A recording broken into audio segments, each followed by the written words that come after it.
Fellas, it is in fact that time.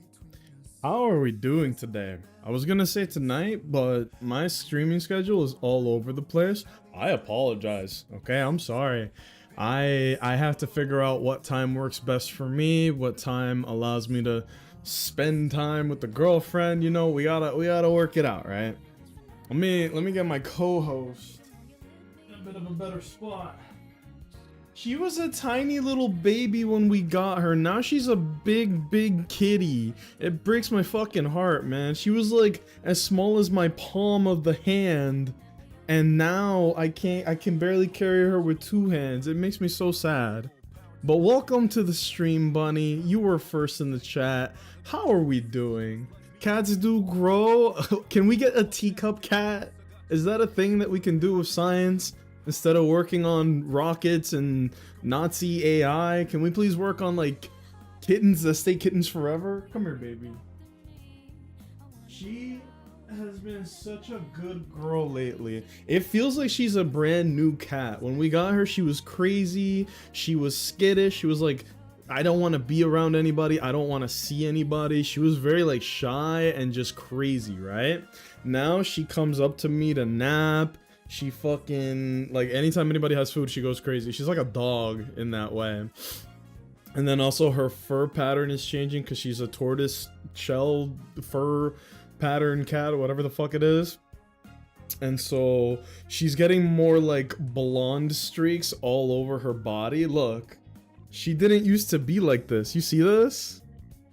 And look at how big she is. Oh, my big baby. Ah, Meowie, you're so fucking big. She used to fit in one hand, man. Look at this. She's a big girl now, aren't you, kitty? She's amazing, and I love her so much, but it does make me a little sad that she used to be this incredibly tiny little thing, and now look at how much bigger she is.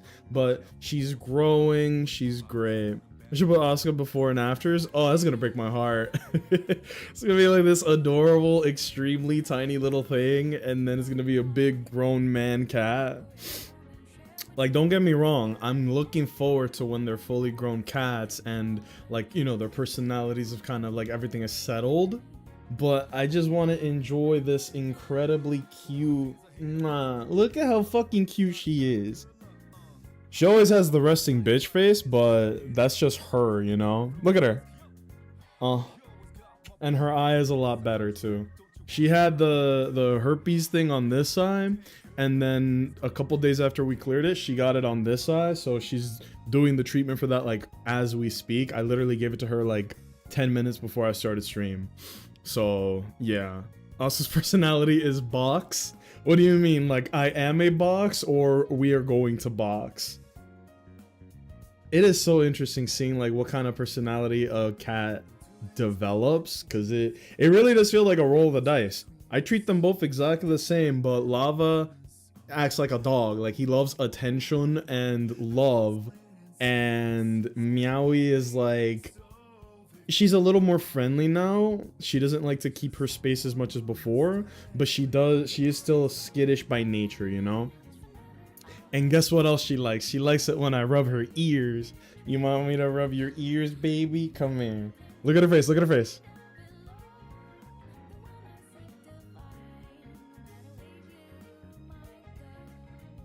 She's distracted by the thing, but she loves it. Don't you, baby? Mwah. I was really worried when we got her because she was very like, she did not like me. She was okay with my girlfriend, but it was like she actively didn't like me. Now it almost feels like we're 50-50 on it, and it took a lot of like, I'm gonna put you in the bathroom with me and I'm just gonna sit here for 30 minutes straight, and the only thing, like, there's no other stimulant in the room. She could only give me attention, and that's what kind of like opened things up, on top of like me giving her treats after giving her medicine. And speaking of, the other one wants to come in here now. I don't want to make him feel excluded, so I'm gonna go get him. There you go.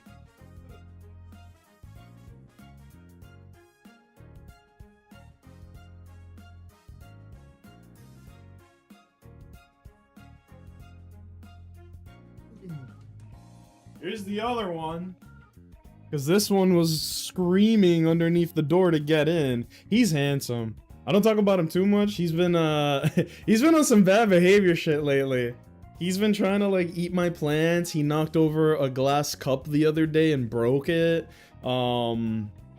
He is doing things that they didn't used to do that are bad, but now he's doing it, and she kind of copies everything that he does. But he's the sweet one, believe it or not. He's the one that is like loves attention, don't you? And he's handsome. Look at this face. This is a face a father would be proud of. Look at that. Look at that face. Oh, baby. He's got a little eye booger going on. Also, he is massive. For like a 3-4 month old kitten, he is huge. The vet was saying that he's probably gonna be enormous for a cat. Look how big he is right now. He's fucking huge. Hey, baby. She's so fucking cute. He's also a very pretty kitty. He's very handsome. That boy is handsome. But she's gonna chill there. He's gonna find like a corner of the room to like hide in, essentially. If she wants to, she can. You know, I'm not gonna bother them, but I like having them in the room with me when it's just the three of us at home. Girlfriend's working, so. Oh, see, look, he's doing shit. He's not supposed to do that. Hey, asshole, get over here. Ah. No. No. Put his ass in a headlock. I'm gonna send you to the gulag. No window. Last time he did that, he knocked down the internet. Not asshole. He's an asshole. He's a very sweet cat. He's extremely sweet, but he's not allowed to do that. I hope nobody saw my huggies when I got up. Cats love windowsills. They do. They do. That's why we got two tables. We had one table that had the plant, and then when I realized the reason why they kept trying to like knock over the plant is to take the plant spot, I was like, all right, we'll move the plant and we'll put a table there so that you guys can hang out on that table. And so far, so good. That plan has worked, but for how long will it work, you know? When are they gonna get tired of that and then decide that, like, no, we want the plant spot specifically? I'm gonna be like, fuck. Good afternoon to Owens, reporting for duty. All right, I'm gonna check you as present on today's calendar. How is everyone today? Honestly, pretty good. I had a very good conversation with a third party throughout the weekend that it kind of like, I'm not gonna talk too much about it, but it's basically like, do you ever feel like you get bad vibes from somebody and then someone else will come and tell you and be like, yeah, I get bad vibes from that person too? This is like a very simplified version of the story, but that's basically what happened to me as of like yesterday and today.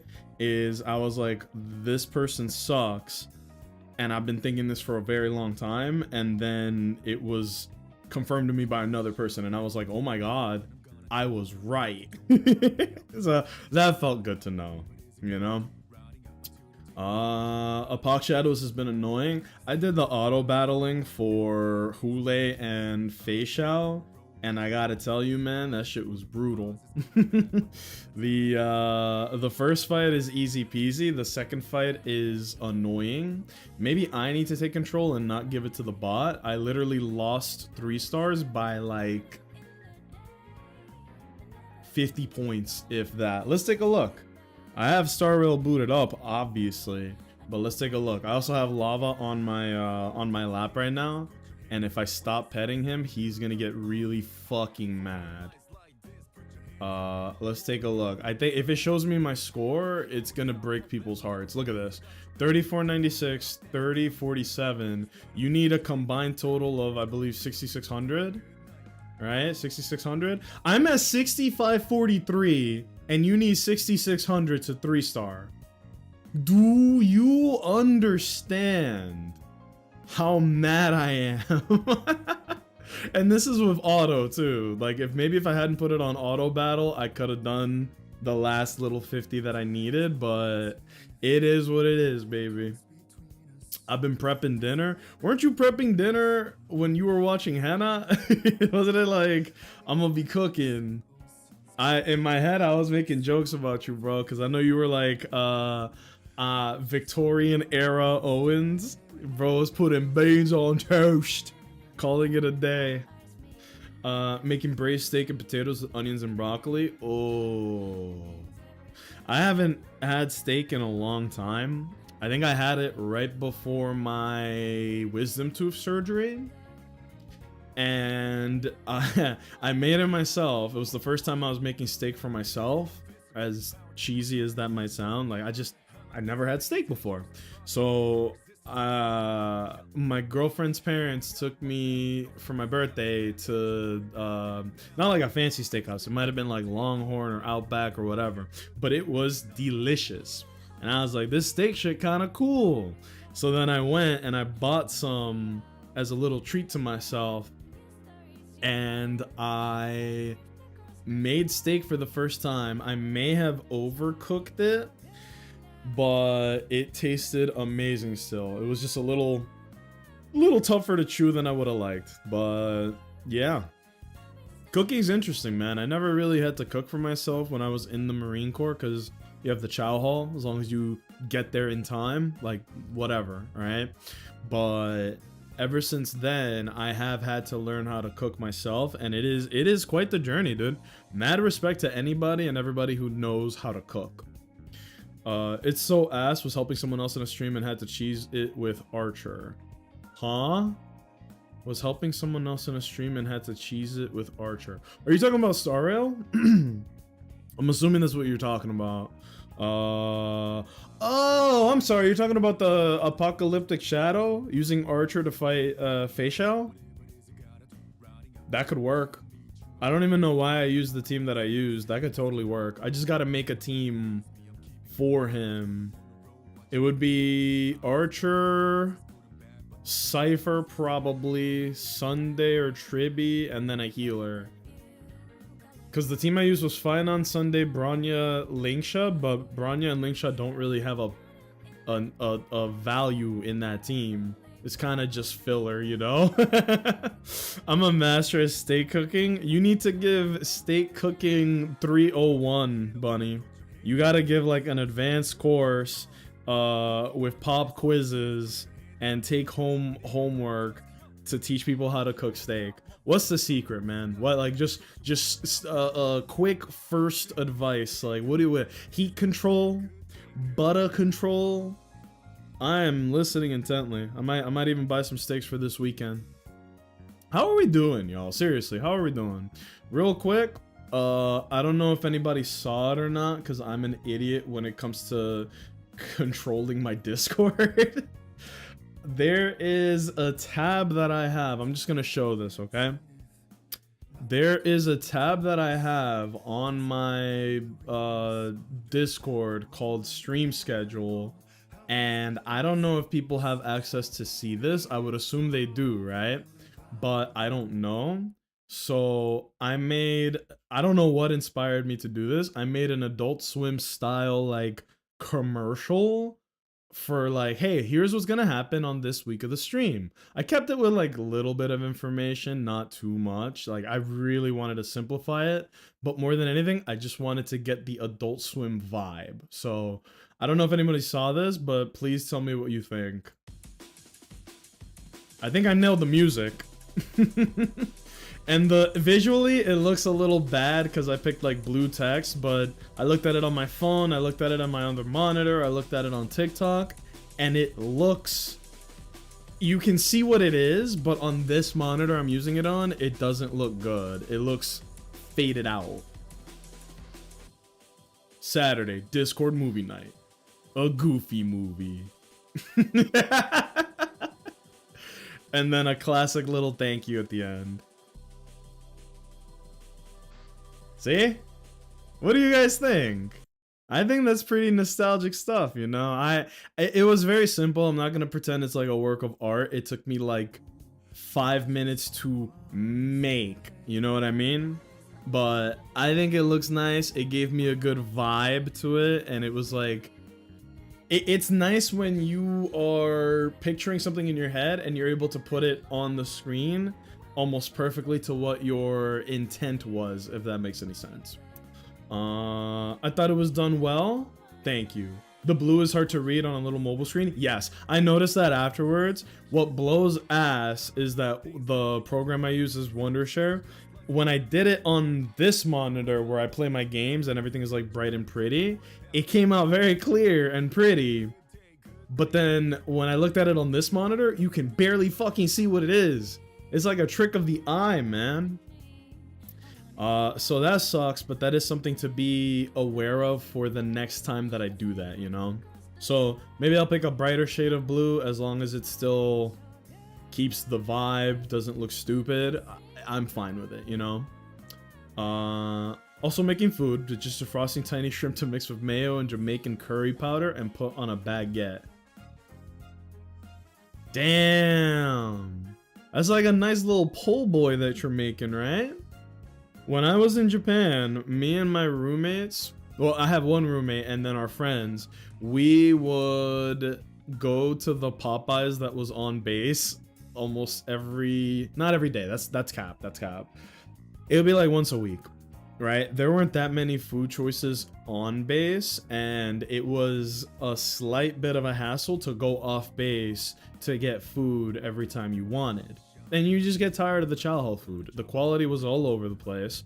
And sometimes you just want something with a little more oomph to it than the chow hall. So we would go to Popeyes, and the reason I'm saying this, I would always get a chicken po' boy. I don't even know if they have that on their menu now. I don't think they do. It was a chicken po' boy, which is basically like, imagine chicken, like popcorn chicken in a baguette. That's it. It's just chicken po' boy. And then they made, oh, okay, that's enough cuddling for you. You're getting attached, and I don't want that. Okay, he's so warm. Give me a hug, give me a hug. He's so warm. I was gonna put him down on the chair with Meowie, but he feels so warm. I don't want to let him go now, and he doesn't want me to let him go. When I tell you this cat is so clingy, I am not joking. Look at this. He's been on my lap the whole time. Do you want me to let you go? Come here, give me a hug. Give me a hug, give me a hug. He's such a good boy. He's a good little handsome kitty, isn't he? But yeah, so I would always get the chicken po' boy. I despise seafood except for shrimp. And so my buddy would always get a shrimp po' boy. And together we were the po' boys. We weren't very creative. We weren't very creative, but that's what we called ourselves. Let me change my screen over here. I was looking at OBS the whole time. You want to dry it off and get it to room temp? That makes sense. That was one of the instructions that I saw when I was getting ready to cook the steak for the first time. I guess that matters a lot more than I expected. That makes sense though. They don't anymore, I think. Well, that's too bad. There was like a little cafe. Whoops, I accidentally opened up Steam. There was a little cafe where I used to live before I, got the house. And it was in a nice neighborhood where like you could walk to a bunch of food places, pizza place, all that. So it was like a 5-minute walk. I loved it. You don't really get that out here unless you live in a city. So I used to go there as much as I could because it was like, hey, little 5-10 minute walk that way, little 5-10 minute walk back, and then your reward is to eat the sandwich that you just bought, Loved it. And it was a nice little, it was like a bagel place, but they did everything, right? They did breakfast food, they did bagel sandwiches, burgers, whatever. And they used to have a chicken po' boy. And it had like Russian dressing, and it was like a big fucking hearty like chicken po' boy for like $8, which if you know anything about like the price of getting a good big sandwich like that, that's these days that's not even that bad, right? And so damn, I really hit the end of the song. It's been a minute since I yapped like this. Let's put another track down. This is gonna be the fight song. I don't really like it, but let me give it another chance, right?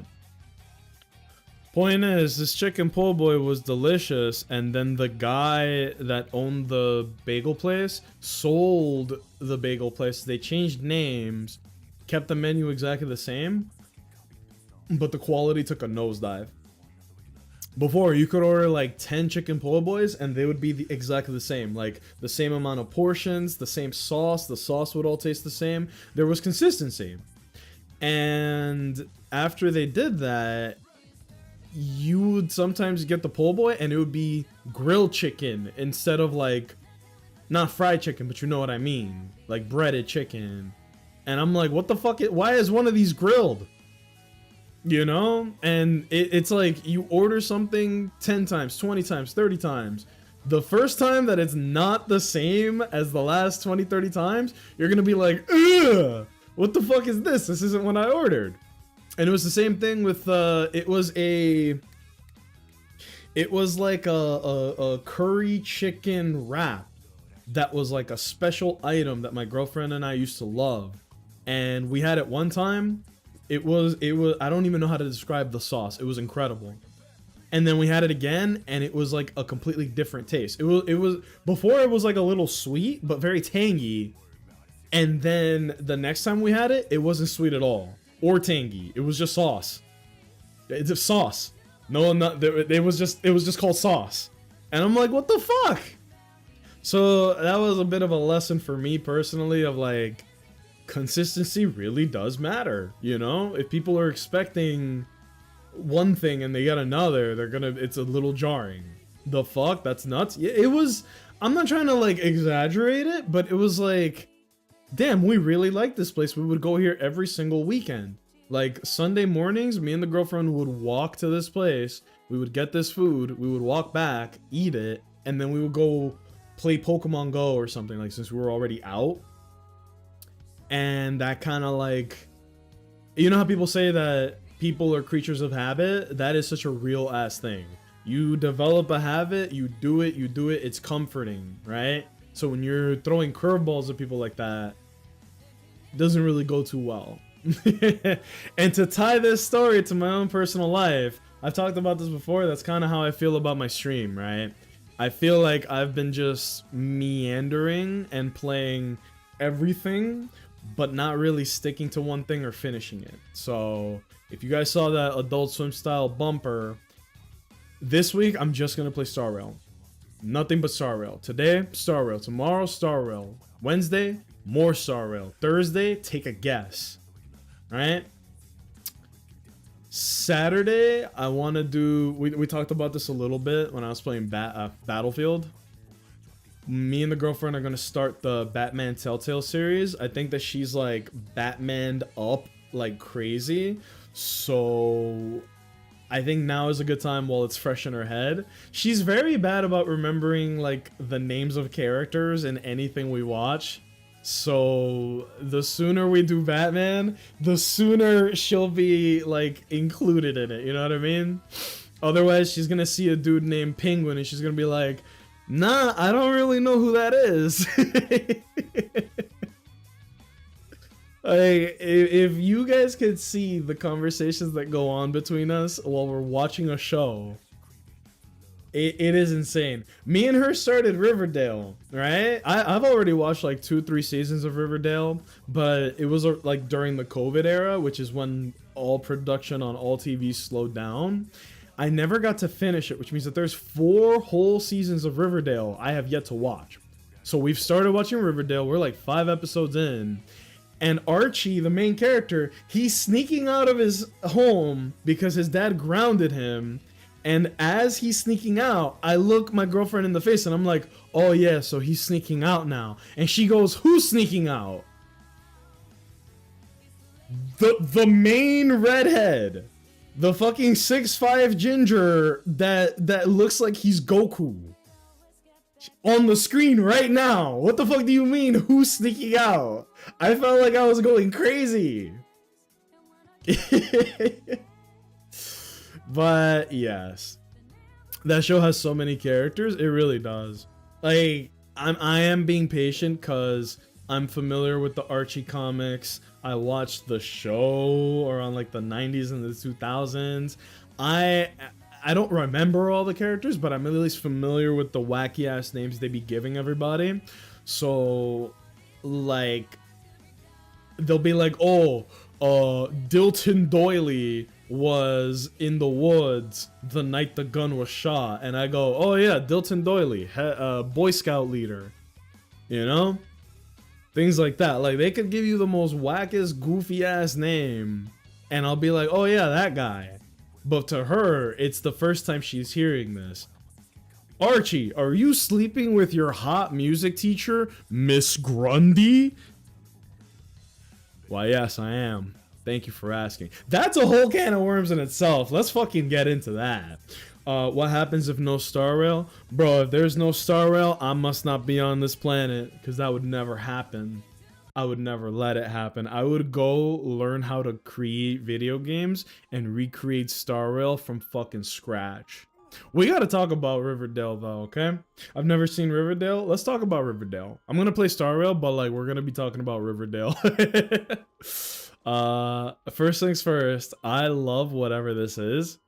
Owens, do we know what the deal is with this thing? During the Penacony arc, which was the planet, like it's basically Disney World for Star Rail, this thing just showed up out of nowhere. It seems to be a mech with a ticking clock floating around it, an hourglass actually, and it just points like this infinitely. This thing is so cool, but it has nothing to do with what we're here for, right? So let's talk about Riverdale, right? Riverdale is a dramatization of the Archie comics, which are based off of a red-haired boy named Archie Andrews, who is not only a football super duper star, he is also he's like musically talented. He also is dating two of the prettiest girls in the town at the same time. And like when we were watching Riverdale, and my girlfriend was like, "Is there anything this Archie guy can't do?" And then I just started glazing him. I was like, yeah, he let me borrow his Mercedes. He's the captain of the football team. He's a musician, like part-time. He helps his dad do construction on the weekends. His dick is huge. Just glowing reviews, right? And like, I was exaggerating, but real shit. He really is just... Is this the right definition of this? I never looked it up. He is a Mary Sue. They give him everything. They give him everything. Do they know about each other? Bro, that's the best part. They do know each other. And I want to make this very clear. The Archie comics have been around longer than you would imagine. I want to say 80s, but it could be the 70s. It could be the 60s, bro. I never looked it up. But the Archie comics have been around for many years, right? And the reason I point that out is that Archie is dating the 50s or 60s. God damn. So think about that. He is dating Betty Cooper, who is the girl next door. She's blonde, she's very intelligent, and she's very like... I guess the best way to describe her personality is she's very perky, right? Like very optimistic, silly, positive, like real cool peeps, right? He is also simultaneously dating Veronica Lodge. Black hair, very strong attitude, very like strong-willed, independent, very fucking like reliable, resourceful, and just a little bit of spice on the side. She comes from a very wealthy family, right? High Wise, they're actually created in the 40s. God damn. You telling me they've been around since Spieler? I haven't said that name in a minute. I had to throw that out there. But no, so High Wise, we're talking about Riverdale since me and the girlfriend started watching it yesterday. That show is more ridiculous than I remember. So Owens has never seen it, so I'm like giving him a crash course on it. But we are gonna be playing some Star Rail. Wise, did you see the little Adult Swim bumper that I did on the Discord? It was basically showing like, here's the stream schedule for the week. Star Rail every day, Star Rail every day until Saturday. Then I'm gonna do Batman and the Goofy movie after that. I don't think I did. Okay, that's actually good information to have because I wanted to know, like, can people see the stream schedule tab that I have on Discord? Or did you not see, like, you can see it but you didn't see it? Because if so, I gotta get in on the Discord and like fix that. Let me check. No, I appreciate that, thank you.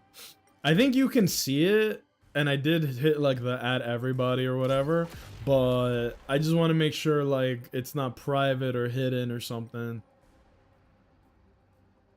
But regardless, so he's dating two very eligible ladies, and it's at the same time, and they know about each other.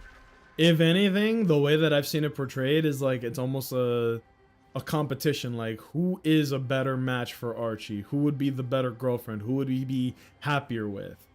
So in a way, it might be like one of the first consensual polyamorous relationships definitely the first one I've ever seen, but one of the first in media if these motherfuckers been around since the 40s.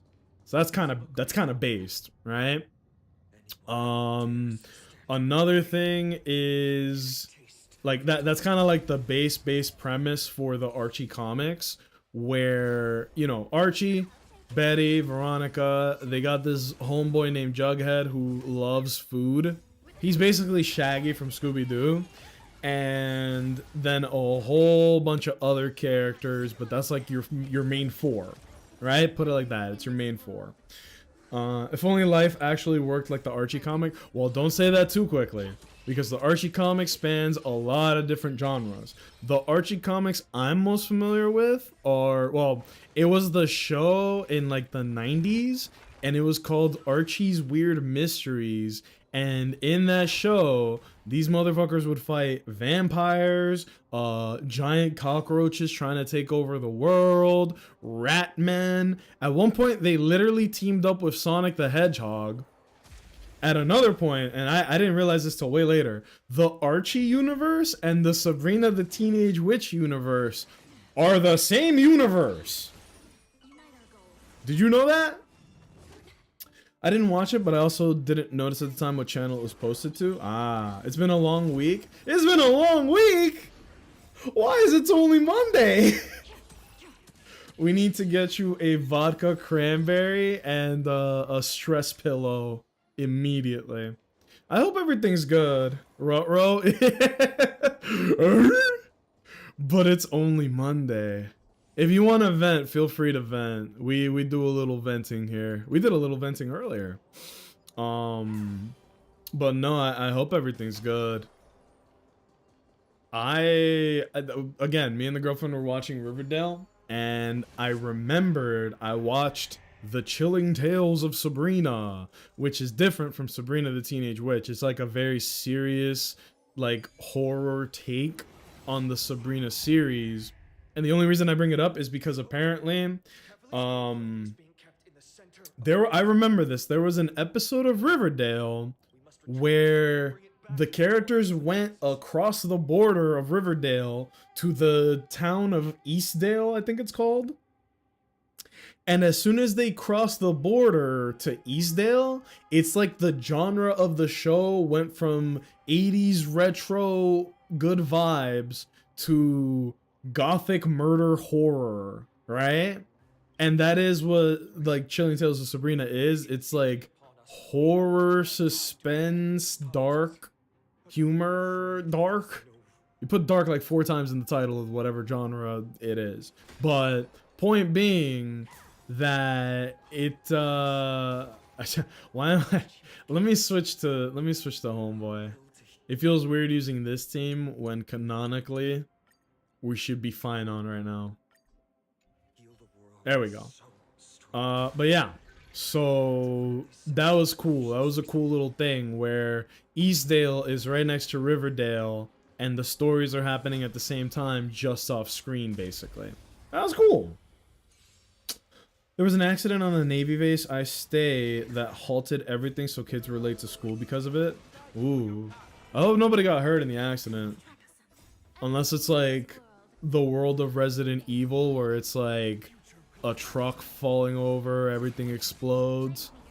The popcorn delivery truck exploded and there's like 800 gallons, excuse me, 800,000 gallons of popcorn all over the highway. And the infrastructure of Florida doesn't have like the roads to, you know what I mean? I'm building quite the narrative here, but you get what I'm saying, right? Like the infrastructure of Florida can't handle all that popcorn on the roads.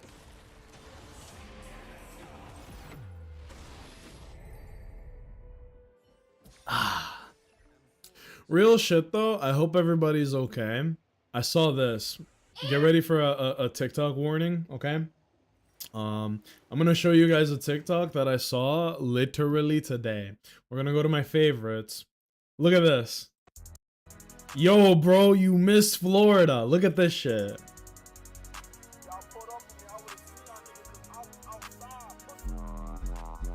I don't think I've ever seen how hurricane trajectories work. Can they do that? That bro said, actually, hold on, let me go back. Fuck Florida. Better yet, not just fuck Florida, fuck this one specific spot in Florida that it's gonna hit twice. Watch. Maybe, this is 100% a joke before I say it. Maybe Democrats can control the weather. Look at this shit right here, look. How is there a perpendicular line? There is the hurricane hit this one spot twice. Fuck it, bro. Let me reload in the ocean and let me hit this shit one more time. I've never seen this before. And then a fucking kill count on the bottom right. Deaths 580,000 and climbing. Flood 330k. I don't even know what that means. And what the fuck is damage? Like these are DPS. These DPS numbers. What the fuck?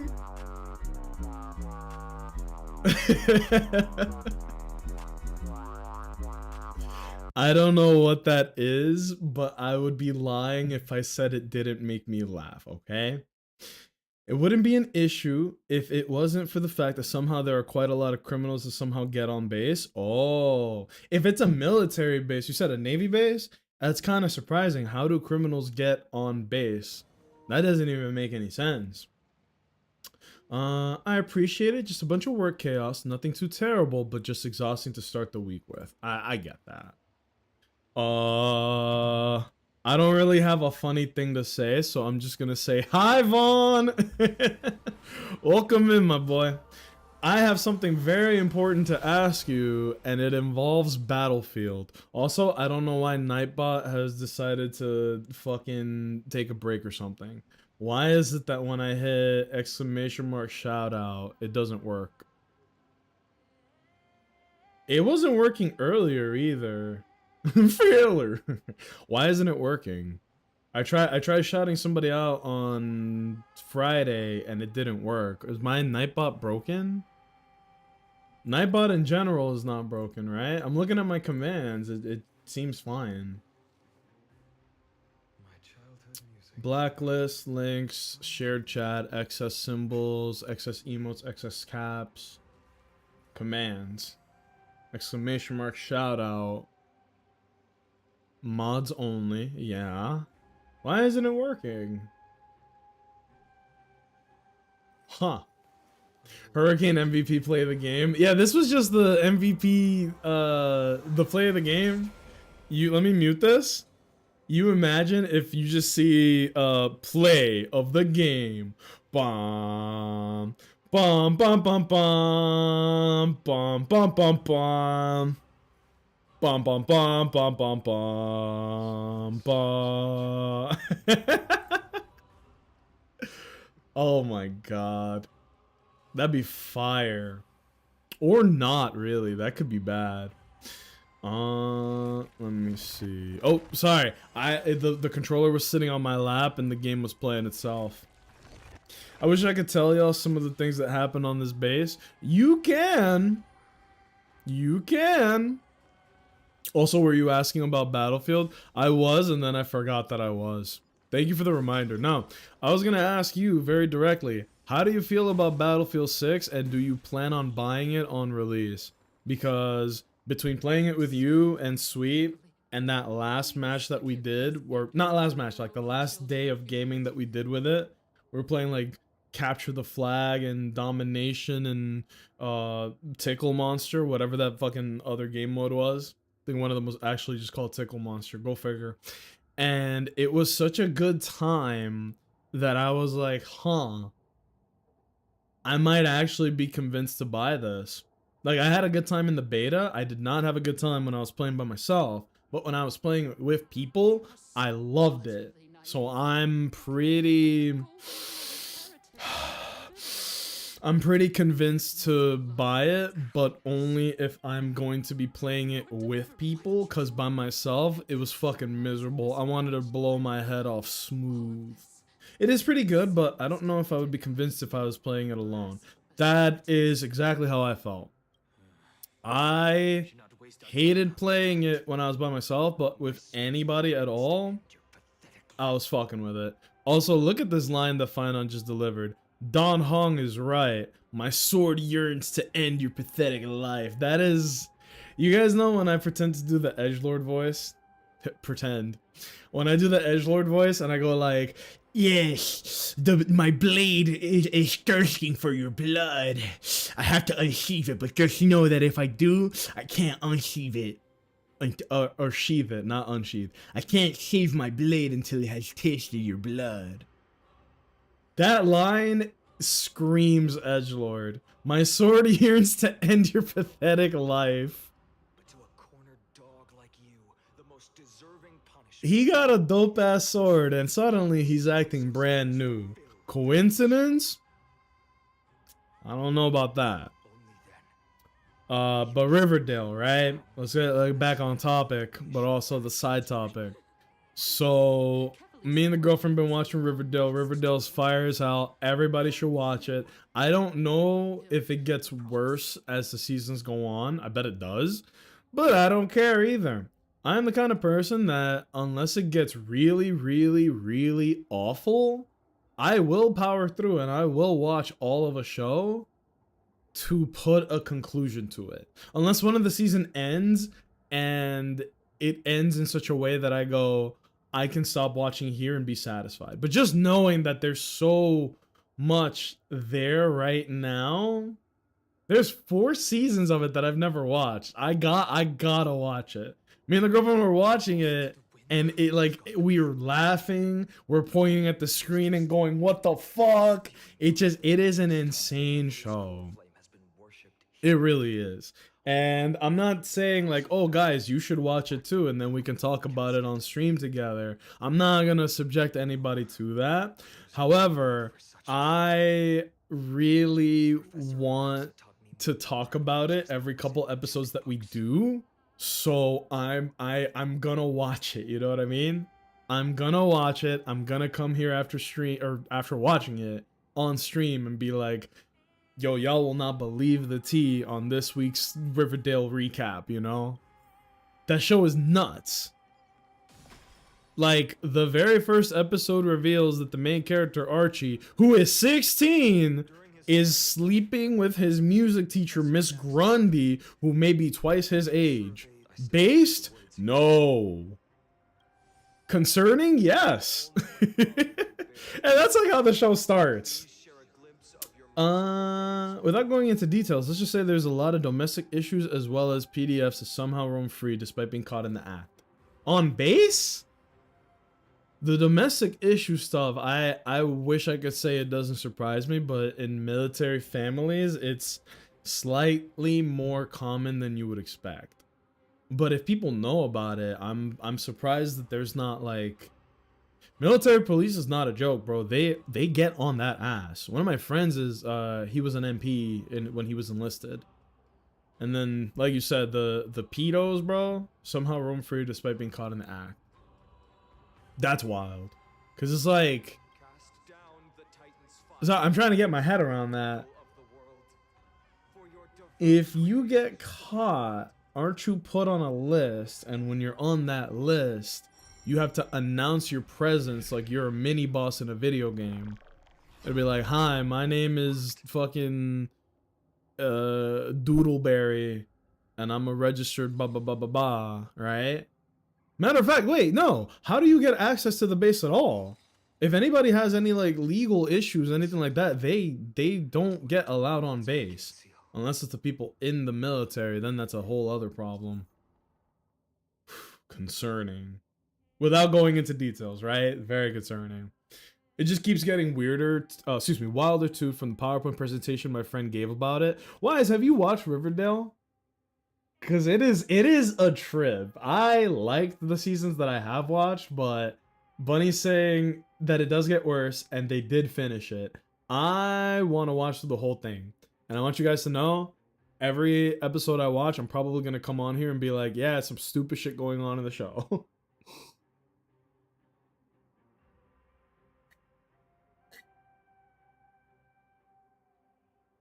You would think there's a major investigation going on where I'm at, which is why I can't fully get into it.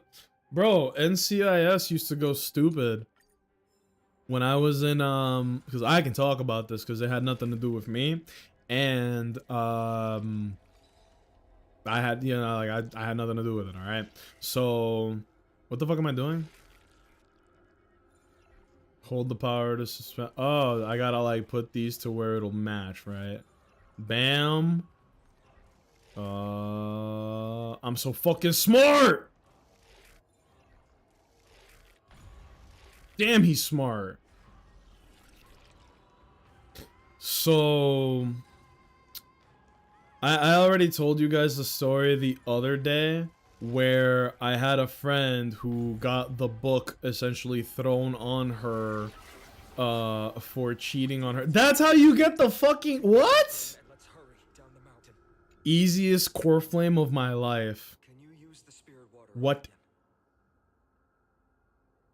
But yeah, NCIS, which is if I remember correctly, because it's been a couple years, Naval Crime Investigative Services, something like that. They did not play, bro. They would get all the information, and people were getting the book thrown at them, which is one thing I liked. Like, a lot of people were like, "Oh my God, they have so much power and influence, and they can ruin your life." My perspective on it is, if you're in the military, especially my branch, which was the Marine Corps, you are held to a higher standard than the average person. If you are in the Marine Corps and you break the core values or break the law, you are tarnishing the history and the legacy. Not gonna pretend that there aren't bad Marines. There are bad Marines, people that break the law and do fuck shit all the time. But you can't let a couple of bad people, especially when it's such a small percentage, ruin the reputation of a lot of people that are so... This is gonna make me sound so corny, but like people that are very honorable and admirable, you know? Like a lot of people that you look up to that deserve to be an example. And then there's the shitheads that don't care about themselves or the people around them. We call those sociopaths, but they would ruin it for everybody, you know? My perspective is, like, if you do some fuck shit and you get caught, don't do the crime unless you can pay the time. I don't fucking... You know what I'm saying.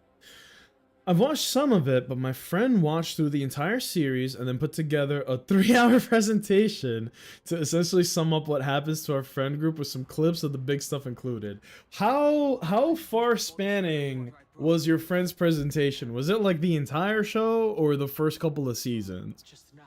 Cause respect to them to do, like, was this for a school project or was this like, I really love the show and I want to show my friends? It was the entire show. That means you know more than I do.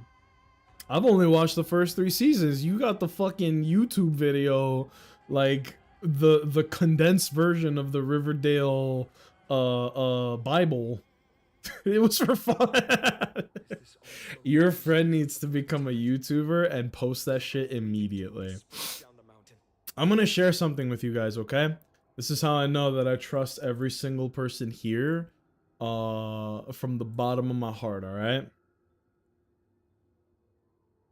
There is a YouTuber who is unbelievable, frankly. He might be my favorite YouTuber just from the amount of work and effort and like the sheer willpower of this motherfucker, okay? This is a YouTuber called Quentin Reviews. This isn't me gatekeeping or nothing. He's pretty big, but he deserves to be bigger than this. Here's his niche, right? He will, I think it started with this, like he was good, but then he became even bigger. He started covering like iCarly, and he did a 4-hour video on the first half of iCarly, detailing every episode, all of the media, video games, music, the backstory of the show, where every fucking character was at that point in their life. And then he did another one covering the back half of it, right? 6.5 million views, 4 hours long, 3 hours long, the back half. Then he did Victorious, almost 10 million views, 5.5 hour video. And then the back half of Victorious, 8 hours, 7.3 million, right? And then he did Sam and Cat. And guess what? I watched all of this. I watched all of this. The way this guy delivers his video is very funny. It's like the most in-depth documentary you can get for any of these shows. The Collapse of Sam and Cat. We don't talk about Dan Schneider. This is him making a whole 2-hour video on Dan Schneider's history from start to finish, all the controversy, where he came from, why he got as big as he did. This dude fucking rules. And then look at this. How the Beverly Hillbillies changed everything.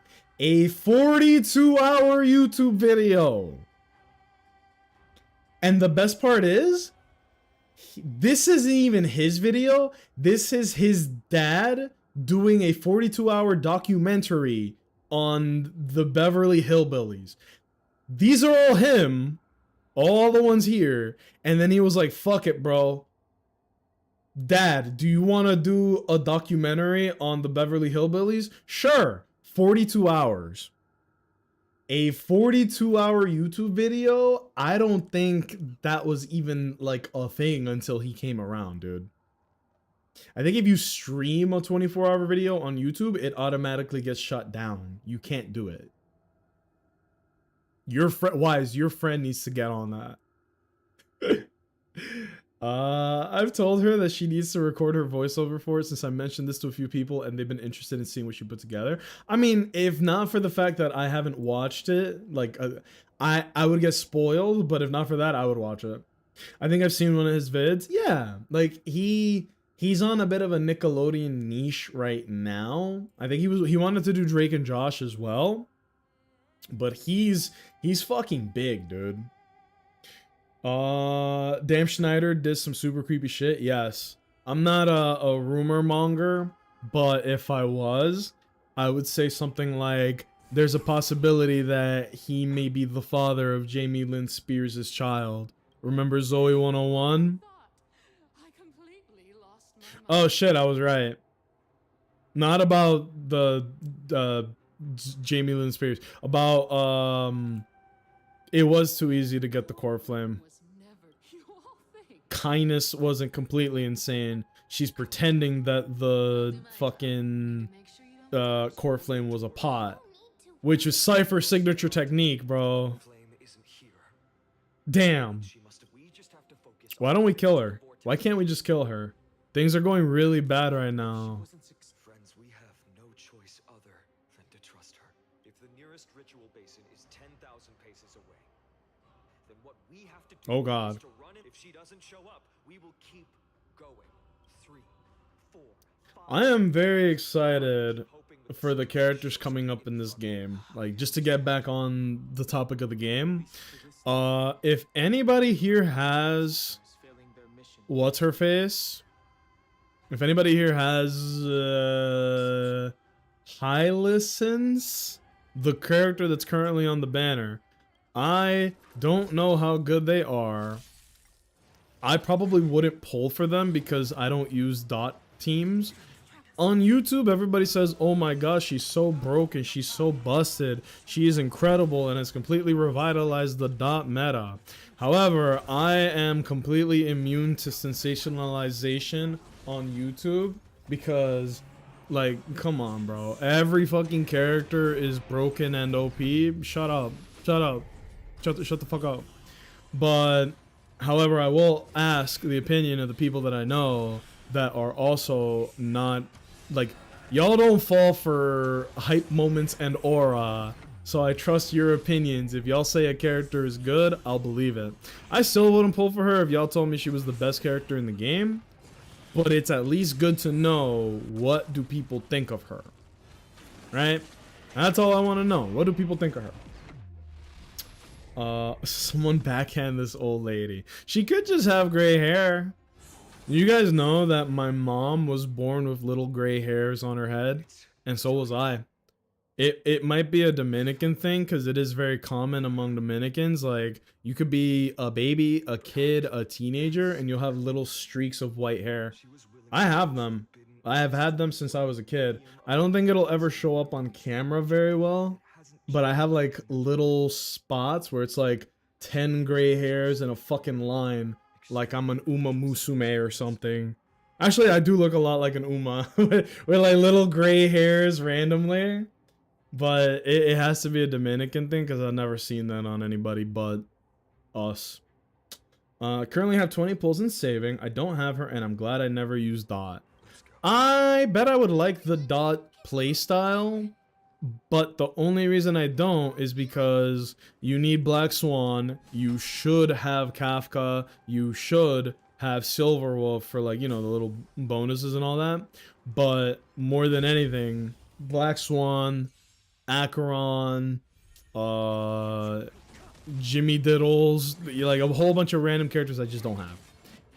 And I'm not going to get her and then go back and get Black Swan and then go back and build like 3 different characters when the meta is already, like, that meta is behind us, you know what I mean? The meta is behind us. I might not even pull for what's her face, fucking Saridra? I might not. I know, you know, if we're talking about dedicated support for Finance, she is #1 and not even close. But she is so incredibly obnoxiously niche that I'm like, damn. If I pull for this character, it's basically only for Finon. She doesn't really work well with almost anybody else except for maybe Anaxa. As of right now, maybe future characters she'll be the GOAT for that, but right now she's so niche that I almost can't justify pulling for her. I don't have her, but I do love Dot. So I've done a few pulls because I wouldn't mind getting her. I prefer Saridra's motif, not a big underwater person, so I'm more interested in her. Oh shit. Are we gonna fight it? I am so, like, real shit, I'm mad curious to see what the deal is with the Flame Reaver. I really am. Literally Dot is pure ass no matter the meta. I'm sure that there is some game mode or a specific group of enemies that Dot just claps. I'm pretty sure those annoying ass instrument playing mecha dudes from Panacone, I think they get clapped up by Dot. Because they share a life bar and they do a shit ton of dot to you. You really don't need all of them. BS, Kafka Hylicens might be meta, but a lot of the 4-stars are really good dot-wise. Okay. I have never seen dot be good, says Owens. I have the guarantee, so I'm saving. Yeah. Who are you gonna pull for? To anyone listening to my voice, who are you guys gonna pull for? I really do want Saridra, but I'm having a hard time justifying pulling for her if she is as niche as the kit comes out to be. Like if a character's niche, but they really excel at what their niche is, fuck it, bro, pull. But because of the fact that she is maybe the most niche character in the whole game, it's a big turnoff for me. I'm not excited or joyfully looking at this character. Instead, I'm like, I don't know, you know? And that's not the kind of feeling I want when I pull for a character in a gacha game. I don't want the like, do I want them? Will I get them because it makes a character I really like better? It doesn't feel good. They will catch up to us sooner. You know? Why did it go twice? There we go. We'll see. I'm saving until Evernight. After that, no idea. Bro, if I were you, I would try to get Dan Hong 2. Dan Hong 3, technically. And Evernight. Apparently, Dan Hong is not only amazing for Finon, he's a preservation character, but he basically behaves like a remembrance character. And from what I saw from leakers, and from what this is beautiful, by the way. Where are we? It's kind of like a shitty PNG back there, but it does look kind of pretty. The water looks amazing. One of the best waters I've ever seen in a video game. The way the Dan Hong 3's little dragon doohickey works is that whoever you give the dragon to, it's not Dan Hong's summon. It becomes the summon of the person you use it on. Does that make sense? Which makes it way better than if it were Dan Hong's summon. It basically turns whoever you give his dragon to becomes a remembrance character in effect. Dan Hong is basically Saridra, but way better. So she's already getting crept out of her own niche. It's fucked up, man. It's good that you enjoy it, though it's just not my style of play. I do like the dot play style. It just, I don't know if it's too late to invest. I am so curious to know what the deal is with the Flame Reaver. I kept calling this thing the Flame Conductor because there's too many fucking characters. Ooh, lore? Wait, yeah. The world must be reset. But what? That's what we're trying to do. The end you seek is also the miracle of Genesis. Why are you standing against us? Oh, I'm so excited to find out.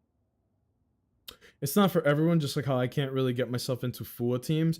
Okay, when I started the game, the break meta was in effect because it was Boot Hill and Firefly.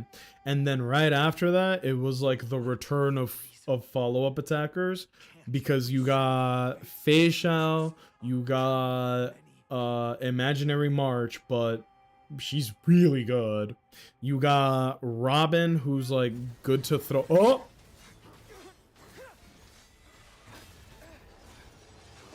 Yeah, man, this fight is totally gonna go well.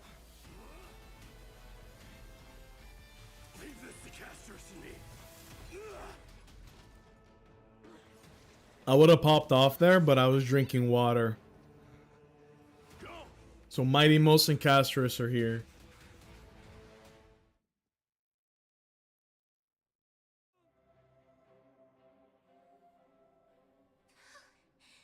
It's like the Avengers, bro. It's too early to relax. The Flame Reaver is a master in the art of deceit. Even mighty. Yeah, Flame Reaver killed Cypher. I'm very upset about that. Oh shit, Dan Hong is voiced. Damn, y'all are gonna have to hear my incredible patois a little later. That's okay though. I think we'll have to see the next few patches. It feels like they've got a few different playstyles cooking. One being single character on the field type. Yes, I feel like that's definitely going to be more common with Saridra and Dan Hong being in the game. and Finon being the first of that kind. But then Dot seems poised for a comeback between Hylicen's release and Kafka getting buffed. They do want to try to not leave Dot behind. I just, like, the same way Owens is talking about it, I don't know what kind of mechanics they could release to the game that would encourage a Dot playstyle. You know what I mean? Like, is it attacking an enemy when it's their turn? That would be really specific and very annoying, but that would help make Dot stronger. It would be very annoying if they did that, though. Oh no, the people! You should get their numbers after this fight. Do they have phones in this world? Technically, like, we can pull out our phones as the Amphorius characters, so I'm gonna assume the answer is yes. But yeah. How's everybody else's journeys going in all these other games? I was playing a lot of Uma Musume. I've just been consuming a lot of Uma Musume in general. Like, Vaughn did say that the anime was pretty good. Or maybe they said they watched it and I took that as it's pretty good. I don't remember at this point. Yo-ho! But regardless, I started watching the Uma anime because I've been getting hit with a lot of lack of sleep lately, and I gotta say that anime is pretty good. First season is nothing really, like, it's pretty average. It's not bad. There's a lot of comedy in it, which is great. That second season immediately goes stupid. I'm only a handful of episodes into season 2, but the animation quality is better. The actual racing is better. There is a bigger focus on the winning concerts after every race. Like, I am more invested. I also didn't know that the Uma Musume anime is basically JoJo's Bizarre Adventure. I didn't know that. That's all somebody needed to tell me, and I would have done it. So, like, every season of JoJo focuses on a new character, right? Like, you got Jonathan Joestar, Joseph Joestar, Josuke, Fuckface, Jotaro Kujo, Jolene Kujo, Giorno Giovanna, Josuke 2 that only has one testicle, and then you get fucking Steel Ball Run. Fuck Joe? Yeah, the 9th JoJo. Fuck Joe.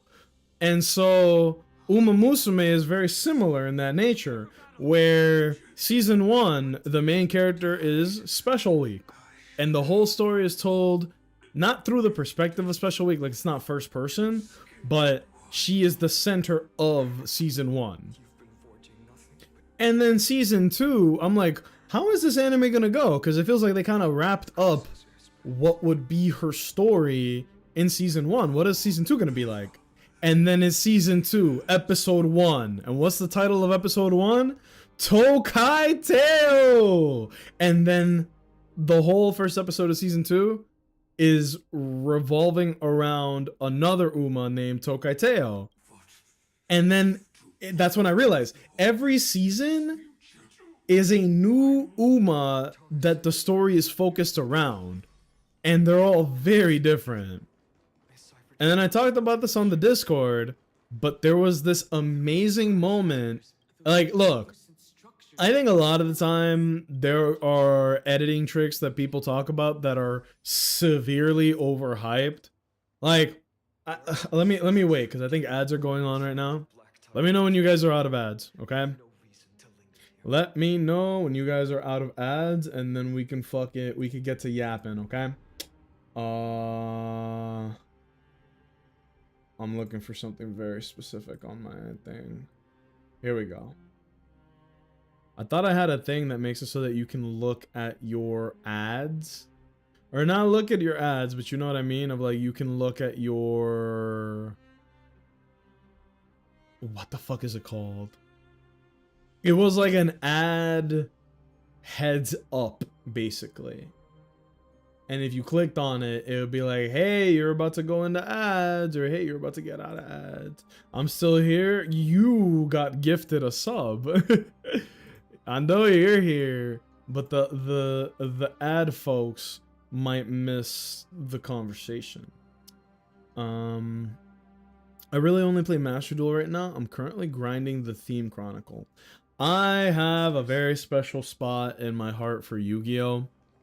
But I think the way the game is played right now has never been more unappealing to me.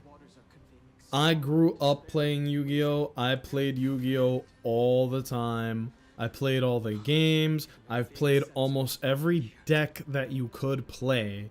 Because when you're playing the video games, it's fucking free, you know? Just make the deck. And to a certain point, I would almost call myself an expert, right? But the way the game is played now, where it is like the least amount of interaction, and the game revolves around not letting your opponent play as much as possible, feels absolutely awful. Like, the whole game revolves around not letting your opponent play the game. I hate that. So that's why I don't play Yu-Gi-Oh! Anymore. Occasionally they will release a deck that is so cool I might come back to it, like the Shining Sarcophagus, where Gandora was like the main card of the deck. That deck makes me happy to play the game. Look at this. This card. What was it called, Owens? I used it in one of the duels we had. Gandora Shining Sark. What's the name of the card? Look at this fucking art, man. That's another thing I'll give Yu-Gi-Oh! The art for cards is beautiful. This was my ace monster, and I was proud of it, bro. Gias Grandora, the Dragon of Destruction. Gains 300 attack for each banded card. You can only use each of the following effects once per turn. If you control Ghost Sarcophagus, you can special summon this card from your hand. You can pay half your life points, destroy as many other cards on the field as possible. And if you do, banish them. Then special summon a level 7 or lower monster from your deck that mentions Gold Sarcophagus, and if you do, increase its level by the number. Look at the art on this card. It is a giant black dragon with red marks around its body, and his whole effect is I am going to blow up the entire board and get stronger for every card I blow up, and I'm gonna summon one of my homies, and I'm gonna make sure that they get a buff, because the cards you want to use with his effect is the silent cards, which is like Silent Swordsman or Silent Magician, who get stronger for their level going up. How many OTKs did I do with that deck, bro? There's like 5 different ways to OTK with that deck. So fucking fun. It makes you feel like the main character. But that is not a I'm not allowing you to play the game deck. That is a I have a game plan and I ramp up kind of deck. Meanwhile, the meta decks are like, okay, I'm gonna draw a card. Stop! I play a card that makes you have to kiss me on the lips and discard your entire hand. What the fuck is that? That was just why I don't play Yu-Gi-Oh! That's exactly how Doc got me in the first place. Between Sampo, Serval, and Kafka, there were some of the strongest early game, particularly because I didn't understand crit at the time, but they were also just interesting characters. A Hylicense is gonna be like the next Black Swan who makes Dot good again, but there's gonna be a Dot main DPS dick swinging character that is going to make the Dot meta go through the roof again, even if temporarily. Where do I find this card? Vaughn, there's a card specifically for you, okay? I don't think I could find it on a quick Google search, but let me try. Pod, here we go. Nope. Nope, nope, nope, nope, nope. Is this it? Oh, I guess. Sure, this is close enough. Vaughn, this is a card for you, bro.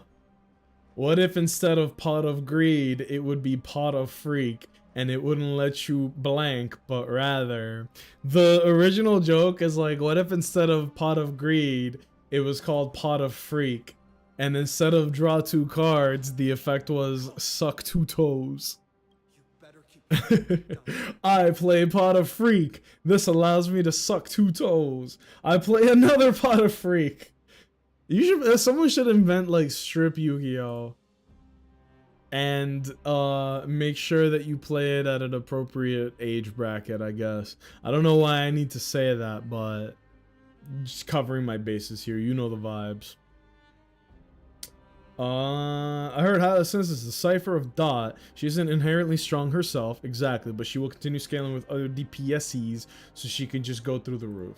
Okay, if she gets stronger, like if she uncaps, depending on the damage of your main DPS, then I can see the value. I hate to say it, I think the only thing they have left is like, make a... Let's go! Make a version of Kafka, like give us Kafka EX. Make her 3 inches taller and a bigger bitch. And then give her almost the exact same kit, but with higher numbers. Boom. Done. That's it. That's all you need. Unfamiliar. Even if I were just a passing traveler, Why him voice sound like I that? would not hesitate to lay down. Wait, why does he sound like that? Protect the unfamiliar world beneath my feet. This is not his typical Dan Heng delivery. He usually sounds like this. Almost like Keanu Reeves as John Wick. Who did him voice like that? Look, I love Keanu. I really do. He is apparently a sweetheart IRL. This is a man that has gone through a lot of very difficult things in his life. I have nothing but love and respect for him. When he speaks, his voice acting is pretty not good. His acting is phenomenal, but his voice acting is like comedically bad, right? Which thankfully the John Wick series is amazing and perfect for him because he barely has to speak. Like I think the John Wick movies could not have picked a better actor because he's amazing. But when he speaks, it just, like, there's a part where John Wick is on the phone with a guy, and John Wick is supposed to be retired, right? He's a retired assassin, and the guy on the phone is like, John Wick, please don't come out of retirement. Whatever you do, don't come back. Are you back? Don't come back. And then John Wick, aka Keanu, he picks up the phone and he's like, I'm thinking I'm back. It's like, stop. He needs to be in as many silent movies as we can fucking give him. I love him and he deserves all of the success that he has gotten in life. But man, every time he opens his mouth, it's a little hard to take it seriously. Like, it's supposed to be cool and serious, but when he speaks, it's just so funny to me. I'm thinking I'm back. Or Owens, do you remember we were watching the gambling scene and everybody was gambling and Keanu's like, I need to gamble max. So he puts all his cards and he's like, I'm all in. It's like an AI said, here's the prompt. Talk like an action movie superstar, but make him a little corny. And then that's what Keanu was prompted to say. It's so funny. Oh, I love him, but damn, that's funny. Who was that big ass dude in John Wick 4 that was whooping everybody's ass? He moved like Eddie from fucking Tekken, or the big chubby guy from Tekken that still moves incredibly well. That guy was whooping ass. Bellabug and Penacony. Me too, Finon. That Laofu chapter of the story was ass, am I right? The first story taught me that the fate of a world should be in the hands of its people. Bars. And even if the Nameless are willing to risk everything for an unfamiliar world, in the end, you still have to embark on a new journey and go to the next world that needs saving. Bars. What if I click X and he's like, and here's what I learned about Penacony. Fuck the Pepeshi, never trust Sparkle, and always tip your waitresses. Because that's your mission. In the second story, Oh, here we go. Here we go. told me about the few Nameless who sacrificed their lives for the prison world. I know Damn. very well. That's actually kind of deep. Willing to make the same choice for Amphorius. I guess that's a pretty solid takeaway, because literally, aside from like 3 people, nobody who was in the Penacony story was from Penacony, right? Acheron, Sparkle, Aventurine, Firefly, Boothill. You can name more characters that were not from Penacony than you can characters that are from Penacony. And everybody was willing to die to save Penacony. Who is from Penacony? Robin. That Ice Destruction character. Black Swan, maybe? I don't even think so. No, right? Robin, not Firefly? Yeah, Robin.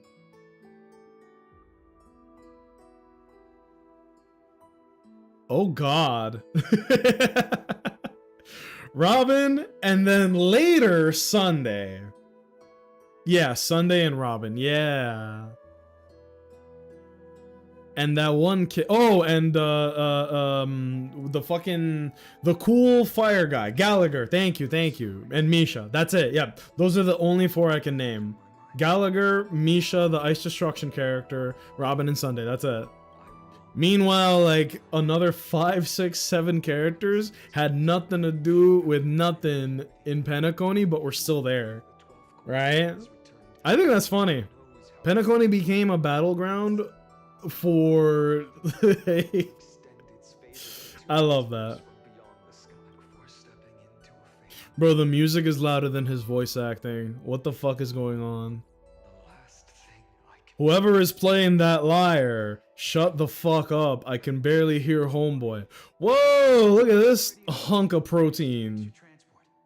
This guy is so buff, they didn't give him a nose. He allocated those stats towards body mass. Lady Trinan's Sentry Gate is open on the main street outside Akima's walls. I'm sorry for making such an unreasonable request of you all.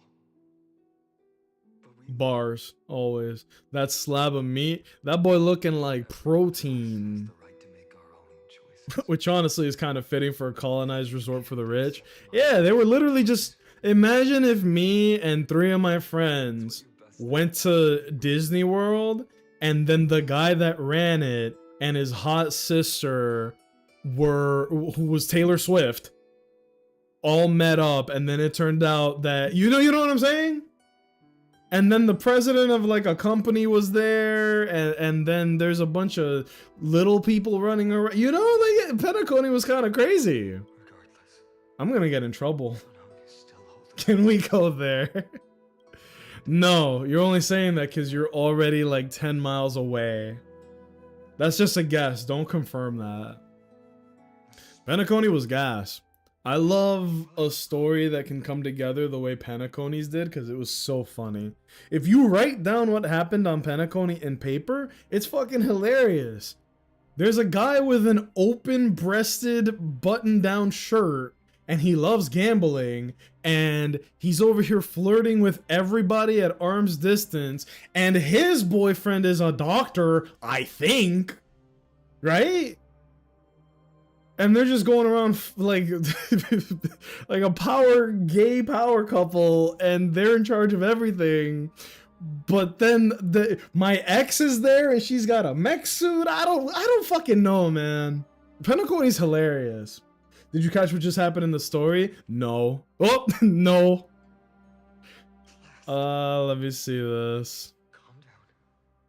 It was Finon talking about how he was inspired by Dan Heng talking about the Trailblazer's journey, specifically the Belobog and Penacony, not the Lao Fu. Finon was like, that shit's ass, bro. I agree, for what it's worth.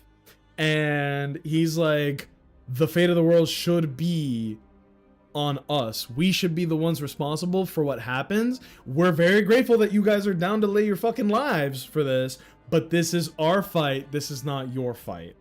Finon essentially abandoned the Trailblazer. He wouldn't let us accompany him to the ritual basin. That's what I said, but smarter. He's sending us back to the Express. Yeah. Snowy. I mean, you gotta respect that. This is a thing. Like, this, I like this trope, whatever it's called in anime, where Goku did this shit. Goku in the Cell Saga, he's like, look, could I beat Cell? Maybe, probably not.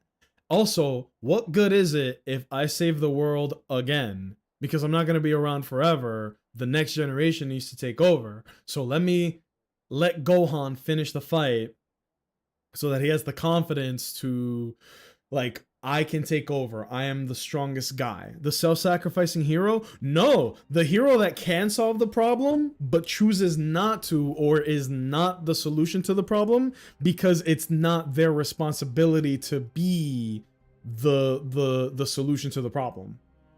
Because Finon literally said, like, look, this is our world, this is our problem. You guys are amazing and are willing to sacrifice yourselves. Awesome. But this is our fight. It's the same thing as Belobog. Like, by the end of Belobog, it was up to the Wildfire, right? They were the ones who had to, like, we gotta be the ones to take over, otherwise it doesn't mean anything. It's also what happened in Avatar, right? Iroh, Zuko's uncle, was like, I could fight the Fire Lord. I'm not saying I would win, but even if I did, the world would just see it as like a brother killing a brother, and it wouldn't really change. Like, it's not the right way to move forward. If the world is to properly fully heal, the Avatar needs to be the one to save the world, not the brother of the villain. Like, could he solve the problem? Maybe, not guaranteed, but if it is going to be a meaningful victory, it's not winning that matters, it's how you win that matters. And that's kind of what's happening here. Finon's like, this needs to be us. This needs to be a Amphorius victory, not a the Trailblazers came by and did the job. Right? Well. Let's see what happens. I'm not saying that's what's happening here, but I'm saying that at least the speech he gave there is like, look, this is up to us. This is our responsibility. If it happens that they are involved in it regardless, that's a whole other story, because yeah, Owen said it right there in the chat. Then they said, fuck that, bring Goku back. That's the part right there where Goku was technically in the right to be like, this is our problem, let us handle, or like, y'all need to be the ones to handle this because I'm not going to be around forever. And then 7 years later, Gohan stopped fucking training. He was like half as strong as he was when he fought Cell as a Jit. And who was strong enough to stop the problem? Nobody. Because the guy that was supposed to stay powerful and be the main leader character decided to hit the fucking books. Gohan, I will never forgive you. Gohan! It's more like Finon is saying, I'll sacrifice myself so no one else has to. Yeah, it's his responsibility, or the responsibility of the people of Amphorius, not y'all, right? Akuma's night descended. All the spirit water dried up along Did with it. she... We This is gonna sound like I'm crazy. Did she turn the chair so that I wouldn't look at her? Meowie, you bitch, what are you doing? Look at her. Who's my kitty? It's a kitty. Look at her. She's so big, it breaks my heart. Look at her. She's gotten so big. I liked her when she was this big, man. You could put her on my hand. Now look at her. She looks like a damn Subway sandwich. She has grown. I know.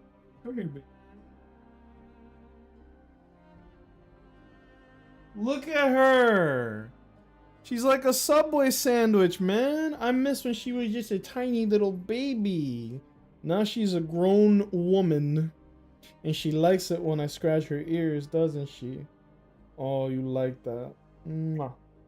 She's my little kitty. Look at her. Footlong baby? Yeah. She didn't even weigh 2 pounds when we got her. And now she almost weighs 4 pounds. Look at that face. You see that face? That is one happy kitty. I say it every single time. It took a lot of work to get her to like me. Because anytime I would be around her, she would run away. Anytime I put out my hand to get her, run away. I would have to like force her to socialize with me, and I would have to like shower her in treats just for her to like allow me to be around her at all. Now look at her. She's purring like a damn 2023 Camaro.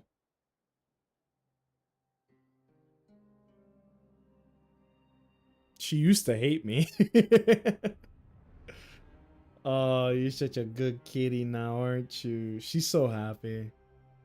Earlier, she was taking a nap, and I had to pick her up to give her her medicine, and she just went when I picked her up, and I was like, I'm so sorry to interrupt your nap. Look at that face.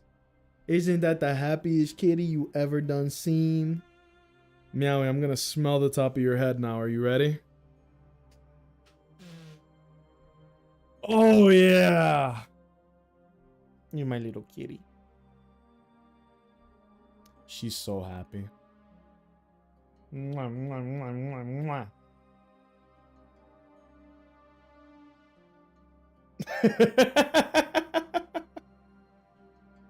Like I was gonna take a bite out of her. No. Meowie, say hi to the people. Let me speak to the people, father. Look at how big she is. Look, look, look, look, look. 2 hands. 2 hands. She used to fit in 1. You're okay, baby. Say hi to the people. Look at that beautiful face.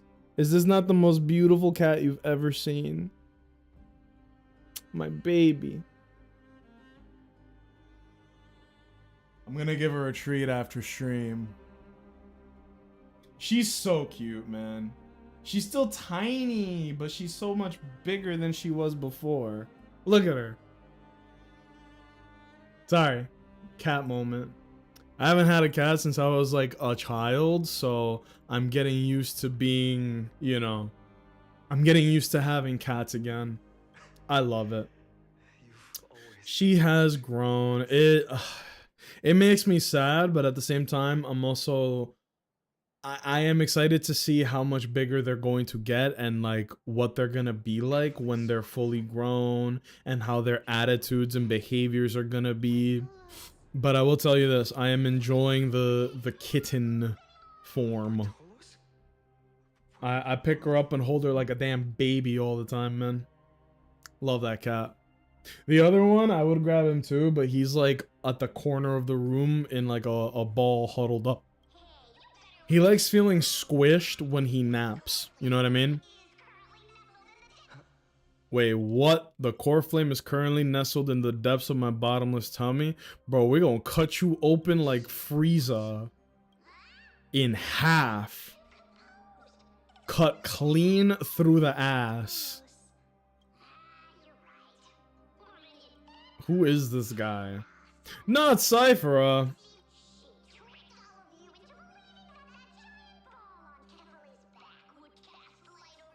Cypher's ultimate trick.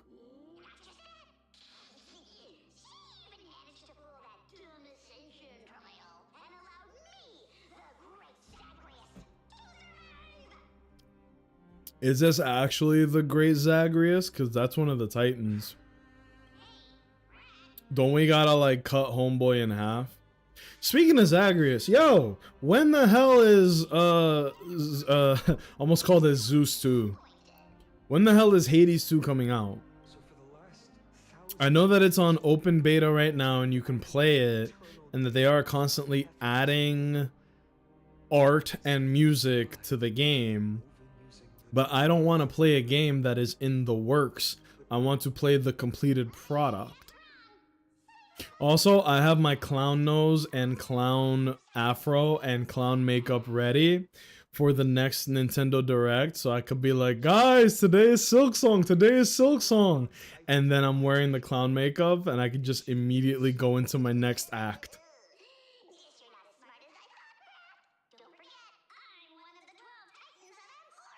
Is this actually Zagreus?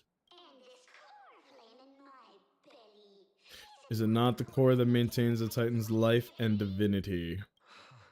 Get him! So you're going to hand the core flame over to us. Just like that. Next update will be 1.0, I believe, but there's no announced date for that yet. I'm gonna do a very quick little Google search to find out. Real quick, okay? Hades 2 info.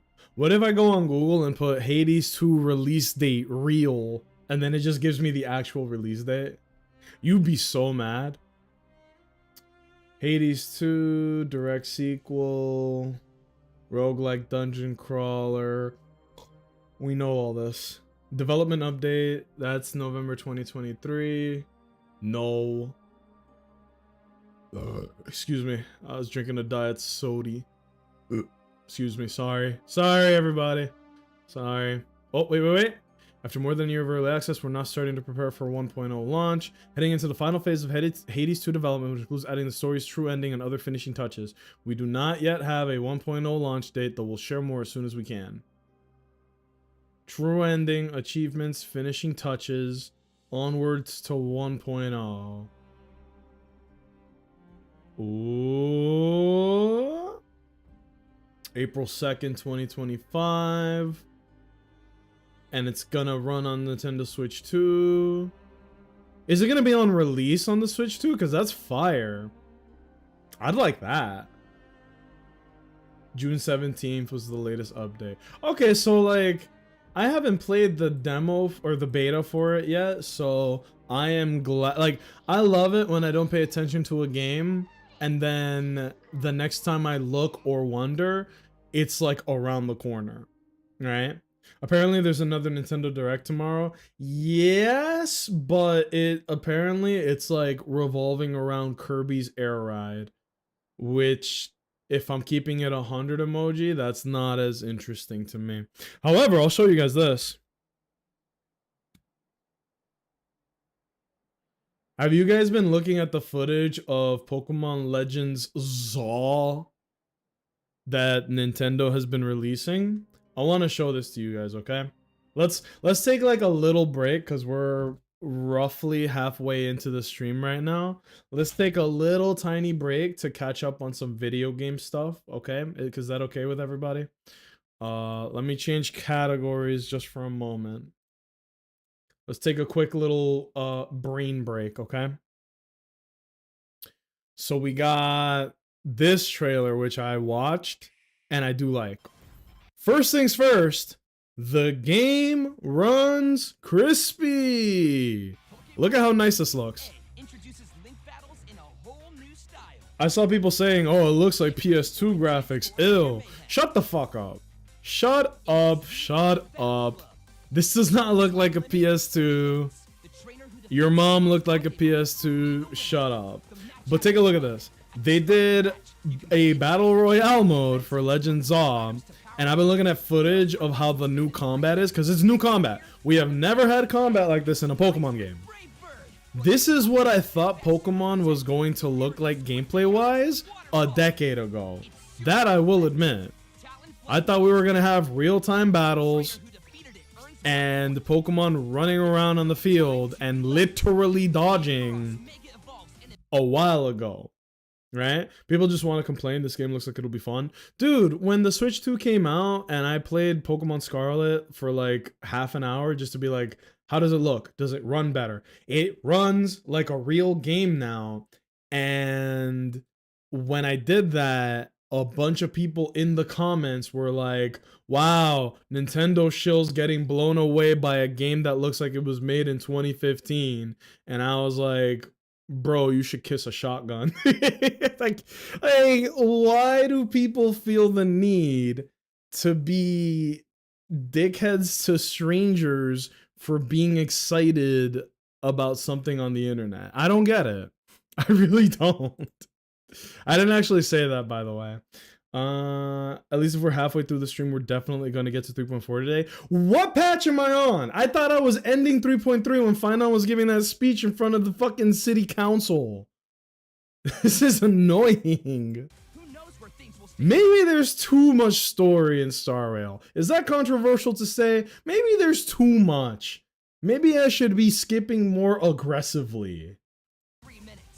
So check this shit out, right? I'm not going to do like a deep dive analysis on the footage. I'm not that kind of person, but Substitute is now a real substitute. I'm assuming that the Pokemon that's attacking automatically locks onto the substitute rather than the Pokemon.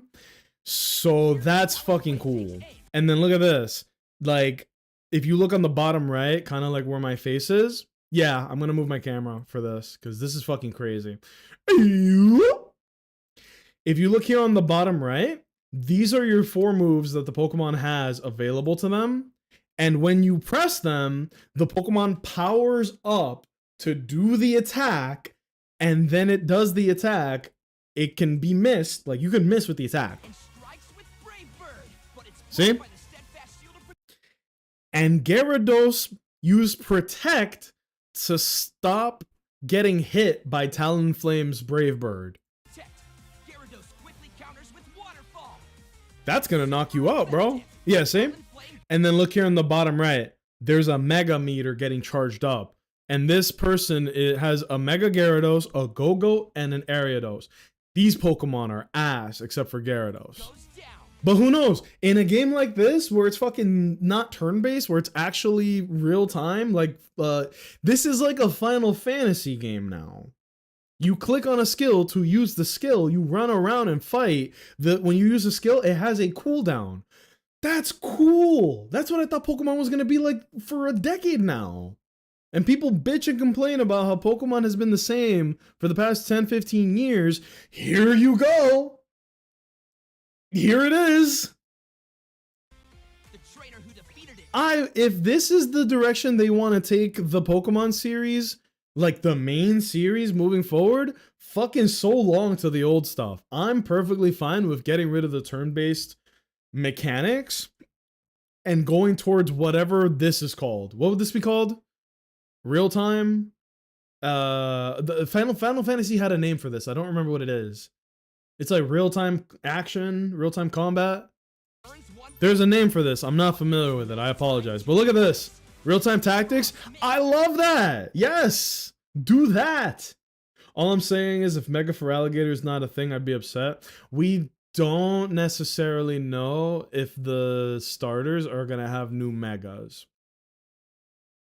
What we do know is they will almost certainly have a new form. Like in Legends Arceus, we got Ghost Typhlosion fighting Dekidui, and we got Dark type Samurott. You will almost definitely get new evolutions for the starters. Feraligator's a great Pokemon. It deserves a new type, and it'll probably get a unique move because they did that with the last game too. I'm excited for that. Who is it again? It's Feraligatr, Meganium, and Tepig. I'm not excited for Tepig. I think Emboar is like ugly as shit.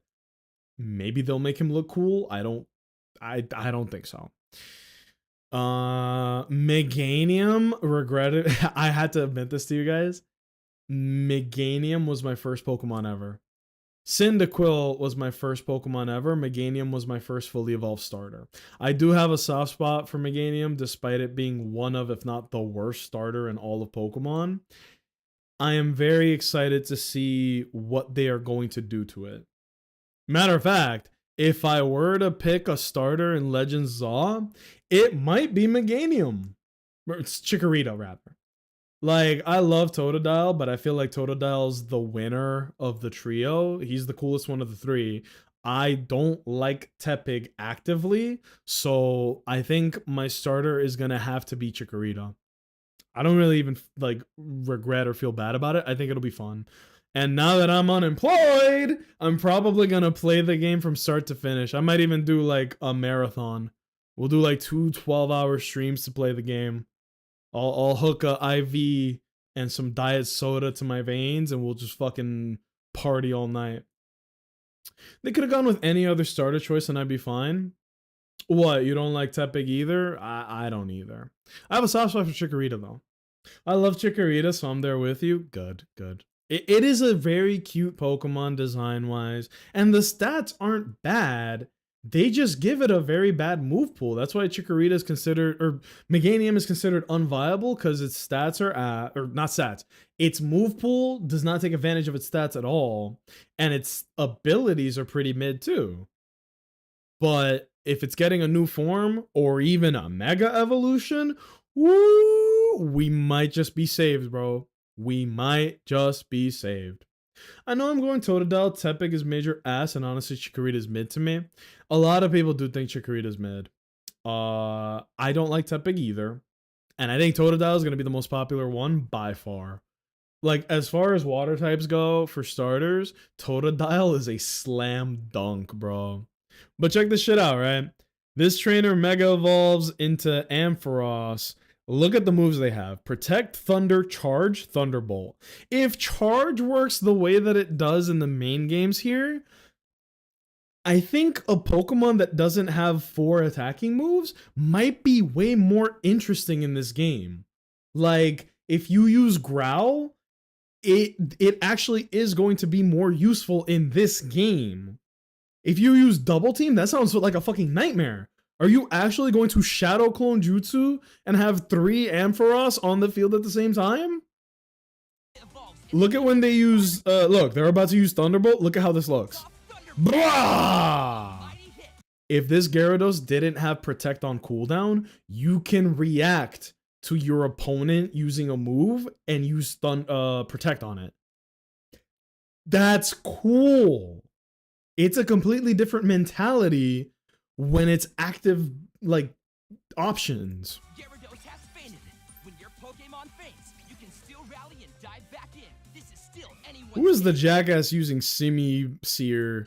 That's not very smart. They decide to switch out their Pokemon. Uh-oh, is that Dragonite, who looks really good? It's left. We're halfway through. Mega Ampharos's battle with Go-Go is heating up. But wait, ladies and gentlemen, DJ Racist pulls up with Dragonite. Battlers go down. That Oh no, what is he going to do? changes Pokemon again and presses on. 10 seconds left. DJ Racist has no kills. He is 4th place on the leaderboard with 10 seconds left, apparently, and he has Dragonite out. What is he gonna do? On the clock. Oh my god! DJ Racist uses Mega Dragonite! And it unleashes a raging Draco Draco Meteor! Meteor. And gets a triple kill. Next, all 3 opponents down. A huge upset in the final 10 seconds. That's Takes crazy. a clear victory. What is Earthquake gonna look like in this game? These furious 4-player battles await you. Look at this! On Legends ZA. Like, this looks hype! Clear victory. These furious 4-player My expectations are very, like, realistic, but Legends Arceus is the best Pokemon game. I have not forgotten the charity stream that we did. I'm gonna do a full playthrough of Legends Arceus before this game comes out. So expect sometime in September, we're gonna play all of that game. And I'm very excited for it. await you. Look at this! Pokemon Legends ZA. There's 4 Mega Evolutions on the field at the same time. October 16th. Realistically, we have a lot of time to play that game, and then I wanted to make the playthrough of that into a YouTube video, so, you know. Oh yeah, there was one more thing I wanted to see, but I don't know how to pull it up. I guess it'd be on the official YouTube. Excuse me. Here we go. Pokemon Champions. I guess it'd be this. Oh yeah, they also showed Pocket TCG as well. Very concerning stuff. Their YouTube is all over the place. Bad news, everybody. I hope we had a really good time playing Pocket TCG. Bad news.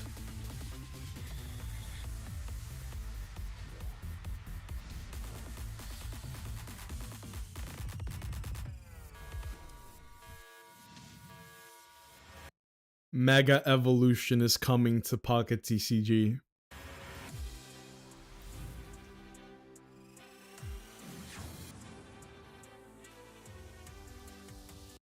Mega Altaria EX.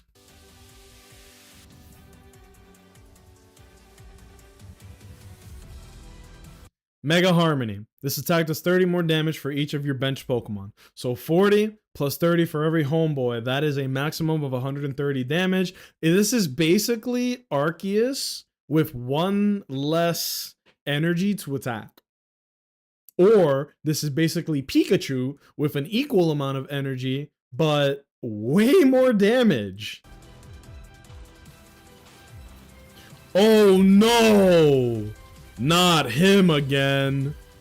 It's fucking Gyarados EX. Excuse me, Mega Gyarados EX. Mega Evolution EX rule. When your Mega Evolution Pokemon EX is knocked out, your opponent gets 3 points. If you knock out a Mega Pokemon, you win the match. Period.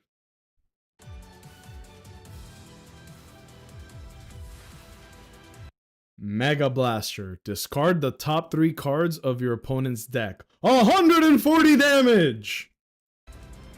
And mill 3 from your opponent's deck. 210 HP. This is the first card in the game that breaks the 200 HP barrier. But wait, there's more. Oh no! By God, it's Mega Blaziken! 210 HP again. Beautiful art. I'll give you that. Beautiful art. Mega Burning.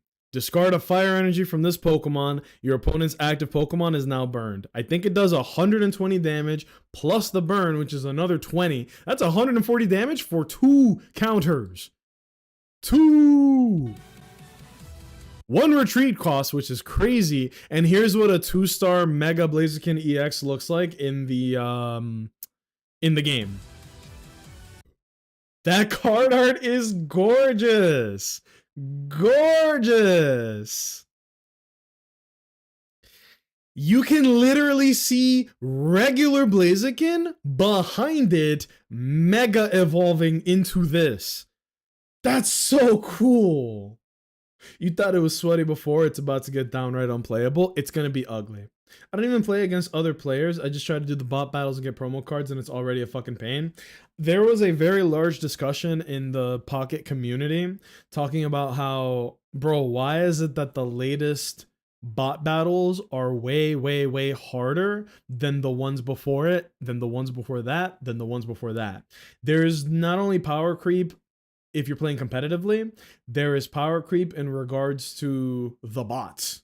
They're using the same cards you can, but the decks that they are making are counteracting the play style that the missions you do want you to do. Because there'll be a mission that's like, win this with cards that are 1, 2, 3-star rarity.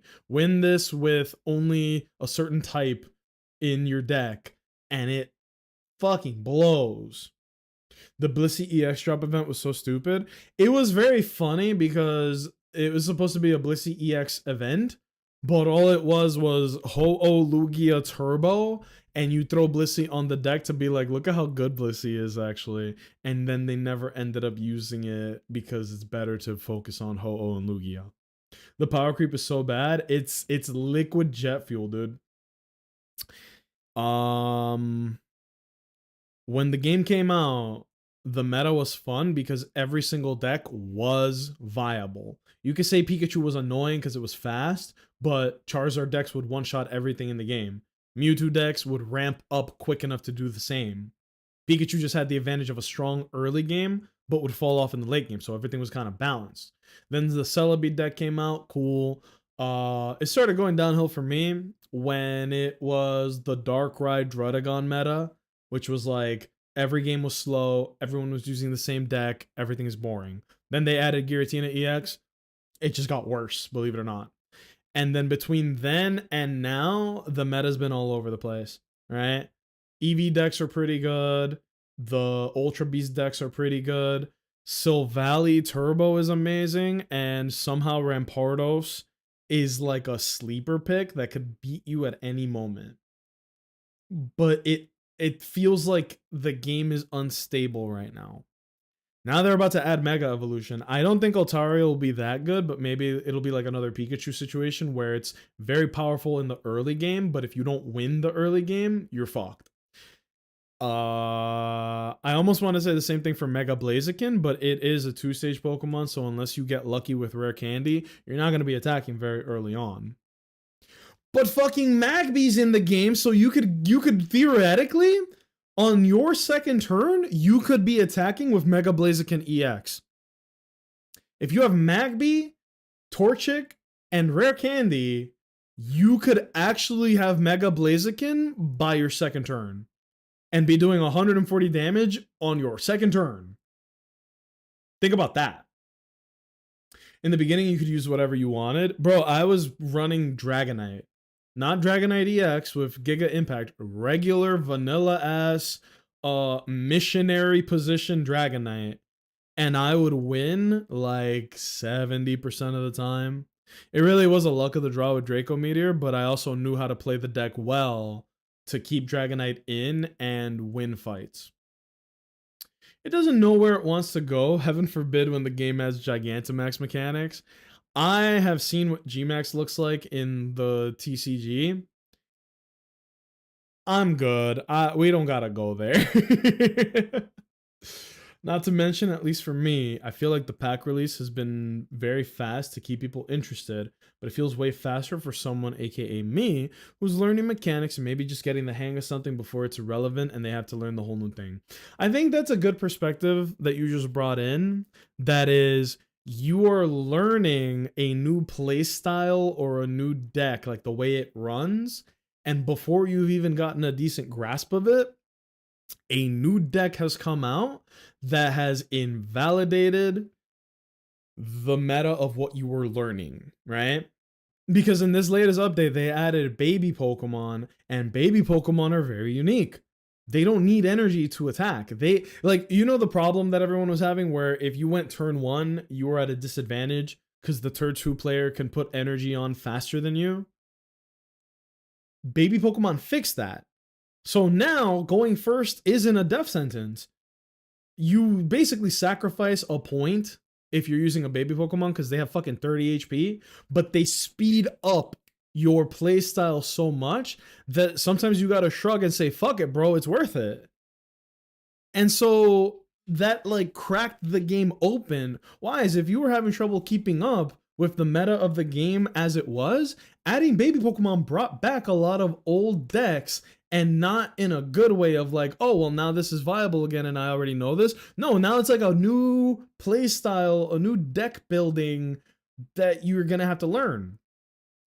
And then to top it off, there's one card in the game that is so fucking funny because you don't even need to have it in your deck and people have to build around it. It's in the trailer is how fucked up that card is. Let me finish the trailer and then we'll go back.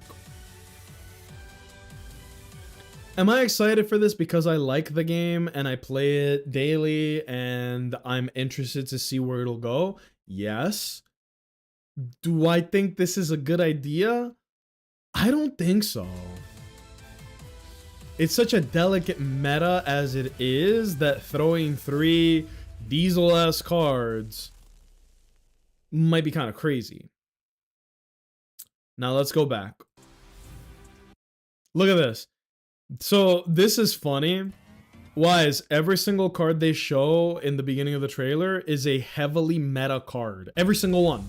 Look at this. Right. Oh! Druddigon Stall with Magnezone. This was the meta that was miserable. There's trades. Shining Revelry Charizard. Right? Well, you're... Thank you for 27 months, homie. I love you. Woo! Shiny Charizard. This thing was fucked up. Here we go. The most frustrating meta the game ever had. You put your energy on Darkrai, you use Giratina's ability to put a psychic energy on it, this automatically ends your turn. So now you gotta deal with a Darkrai chipping you away, while on the other hand, they're building 130 attack Durag with a fist that is like building up in the background. Hup! There it is, the most broken card in the game. Isn't it beautiful? Rune Protect. Evites dos ledegatas infliges a ese Pokémon para los ataques de Pokémon EX de votre adversario. Oricorio is completely immune to damage from EX Pokémon. So if you were using a deck that only had EX Pokemon for attacking, Oricorio is an automatic loss. You cannot win against Oricorio if you were playing like this. That means that every single person who went on ranked had to change the way that they built a deck. Now here's the funny thing. You could just put Kamala in your deck. Let me enunciate that a little better because it's a Kamala. That is how you say the Pokemon's name. It's the koala. Komala. Komala does 70 damage for 2 colorless energy, which means you can put it in every single deck in the game, and it could one-shot Oricorio. So if your opponent's an idiot and doesn't account for the Kamala, like, you have to build a deck around Oricorio. God forbid you run into it, you just lose. Which, unfortunately, I built a Gyarados Palkia deck, and it can't win anymore. It was a great deck that got me to Ultra Ball rank. It can't win anymore because of this card. You don't even need to have this card in your deck. You just need to be afraid of it because it's an instant loss if you don't build around it. But that's so funny. That was one of the last cards that they showed before showing the new shit. It is a cool announcement for Mega Evolution. I'm not even gonna lie to you. It's cool, but the game will never be the same again. And then I think they showed, here we go. Don't look at this. Fuck that game. Pokemon Champions at Worlds 2026. I haven't looked at this myself yet, but I think this is like a soft promotion for that new joint that's coming out. Wolfie! We love that, man.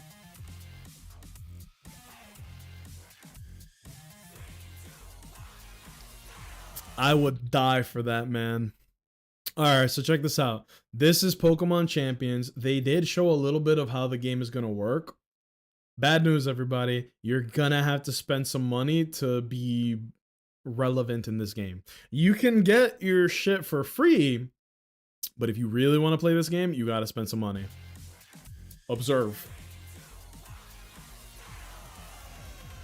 So Pokemon Champions is basically their Pokemon Showdown, which is an unofficial Pokemon battling simulator game that has all the generations, all the items, all of the movesets, all abilities, everything. It is the best way to play Pokemon competitively. And I guess Nintendo was like, damn, we really haven't released something like that, like a dedicated battle sim title ever. So they went, okay, fine. Let's create a thing called Pokemon Champions. It is going to be a free-to-play game. You can download it on the Switch. You can download it for PC. You can download that shit on your microwave, right? You can download it on your phone. And it will be free to play. But to get the Pokemon, you're going to have to spend points. I don't know how you get points yet. We don't know yet. But you'll probably have to spend some money to get Pokemon, get moves, get items, get abilities, everything. Everything is going to be spend resources to craft the Pokemon. While it looks beautiful, I could just play Pokemon Showdown and that's completely free. So they might be shooting themselves in the foot, but it might be too early to say. I'll tell you this. It looks pretty. It's prettier than Showdown. Showdown's just PNGs.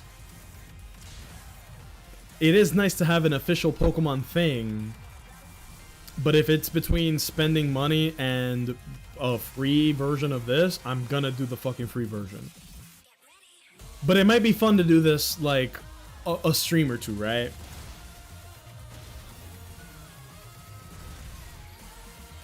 And they're showing a good selection of Pokemon. Not every Pokemon is going to be in the game, but they're showing a good selection and they're going to add to it over time. Oh shit, Draco Meteor! That's another thing people complained about, is that the combat in Pokemon, like the attack animation quality has plummeted. Maybe this is them being like, look, we can put money into the attacks, right? It looks better, I guess. This Draco Meteor actually looks like a proper Draco Meteor.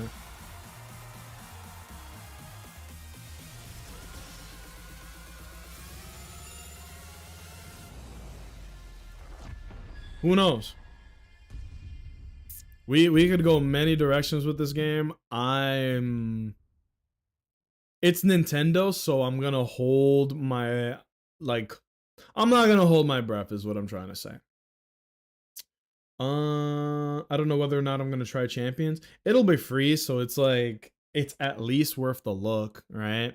You play it for a day or two, realize that the economy is either fair or hot ass, and you go from there, right?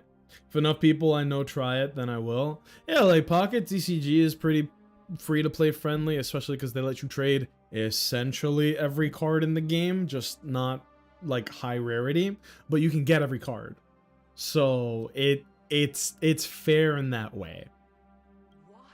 Back to Star Rail. What were we up to? We were talking to Zagreus about the release of Hades 2 or some shit. Honkai. I'll tell you this, the viewer count on Twitch for Star Rail right now is surprisingly low. It says 3,000 viewers. Didn't the new patch come out last week? That's kind of weird. Like maybe I'm crazy. That's kind of weird, right? If enough people I know try it, then I will. Bro, I will host tournaments. Whoever has the fattest wallet will very likely be the person that wins, but I'll host it. We're skipping this. Get the fuck out of here. Spirit Thief Bartholo's hand to find on the Core Flame of Kefali Cypher's gift to Trinon. With the Core Flame lost, the power of trickery died. At that moment, all 12 Core Flames were finally gathered. Finally? I thought I started 3.5. No, not again! Oh god, he died. That was brutal. All shall bid farewell. She's dead too. Okay, not him. Person alone will witness the miracle. Such is destiny. Become the dawn.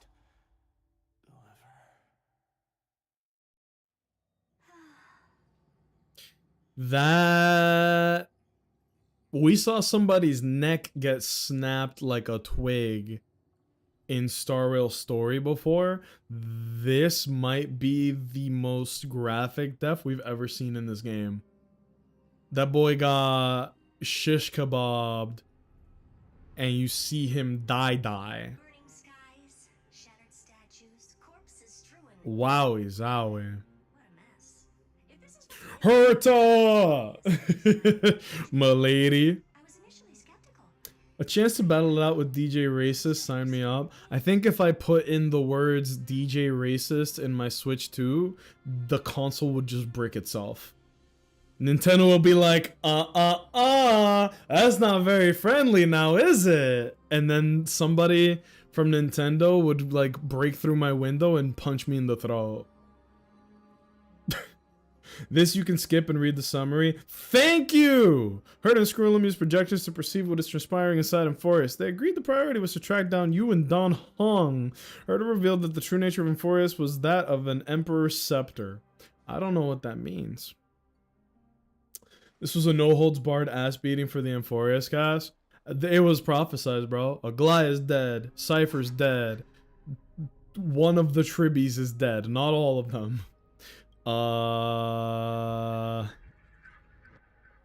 This is what the world looked like originally. Mighty's dead. Casterus is on hiatus, let's say. Answer my question, Lycus. Wait.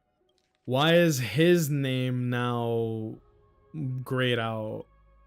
Hey, it's everybody's favorite character. Casterus is dead? Yeah, she's on the other side.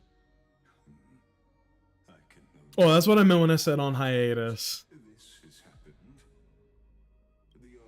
Finally, someone we can trust. The prophecy has foretold stays their pen at this point, just like each cycle of the extrapolation. In accordance to their primordial design.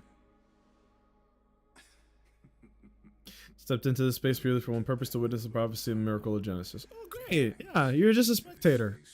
What's wrong with that? One purpose. You've never expressed interest in the flame chase journey. Oh. When my companions and I ran, bled, and sacrificed for the core flames, you never so much as lifted a finger. An indifferent observer. Yeah. An anti-Catharan who's neutral till the end.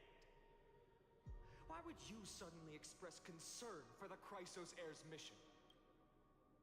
That's a good question, Finon. Why would he express concern with the flame chase mission? It's okay to call him a clanker. The hard R is crazy. Is there a robot that we do love and support? I guess Billy from Zenless Zone Zero. Him, you don't call a clanker, you call him a clanka, right? And that no, Billy's cool. Call him a clanka, but this guy you say clanker. Across 1,000 years, There are more robots we don't fuck with than ones that we do. resolve, division, and I don't want to say one of the good ones, but the joke just writes itself. If I could, I'd melt Lygus down piece by piece. No. just as you were always History repeats itself. too have We're just holding up a mirror to society. stars, have You'll understand why I dislike this particular robot. Oh, baby. Don't forget about the best dad, Svarog. Svarog's a clanka. He is definitely a homie. Didn't realize this was a robo-hater space. Just a little bit. Yo, big shocker. The guy that calls himself DJ Racist discriminates against robots and has bred a culture of discriminating against robots in his stream. Wow. Wow. You fucking figured it out. Skrulum is good for what we've seen him. Oh, right now. Yeah, he hasn't pissed me off yet. I will become the most loyal reader. Oh my god. See, I like when the stream gets off the hinges like this. I appreciate you guys. It's been 2 hours and 18 minutes of stream. Let me take this time real quick to just say I appreciate every one of you. Each and every one. Especially you who is watching me paint at them right now. Paint at them? Point at them. I appreciate you the most. At least I don't hate him as much as the Pepeshi. What is your tier list of hate in Star Rail, bro? It seems to be Pepeshi 1, Lygus 2, That one gray-haired lady from Amphorius is 3. We can load up every one of the Pepeshi and launch them right out the cannon. Oh, he literally meant cannon. Nacho didn't even realize I'm a robot. Beep boop. Oh no! Now I have conflicted feelings. I'm a hater of the bots, but I've been friends with one this whole time. Oh boy. Y'all heard that story of the black dude that joined the KKK to go like undercover basically? That's fucking crazy. Oh, lava's awake. At this moment, please disregard this observer. Let me make sure I'm absorbing as much of this content as I can, because shit is getting kind of crazy. I'll become the most loyal reader of the epics, a spectator voraciously consuming the valorous deeds of your heroes.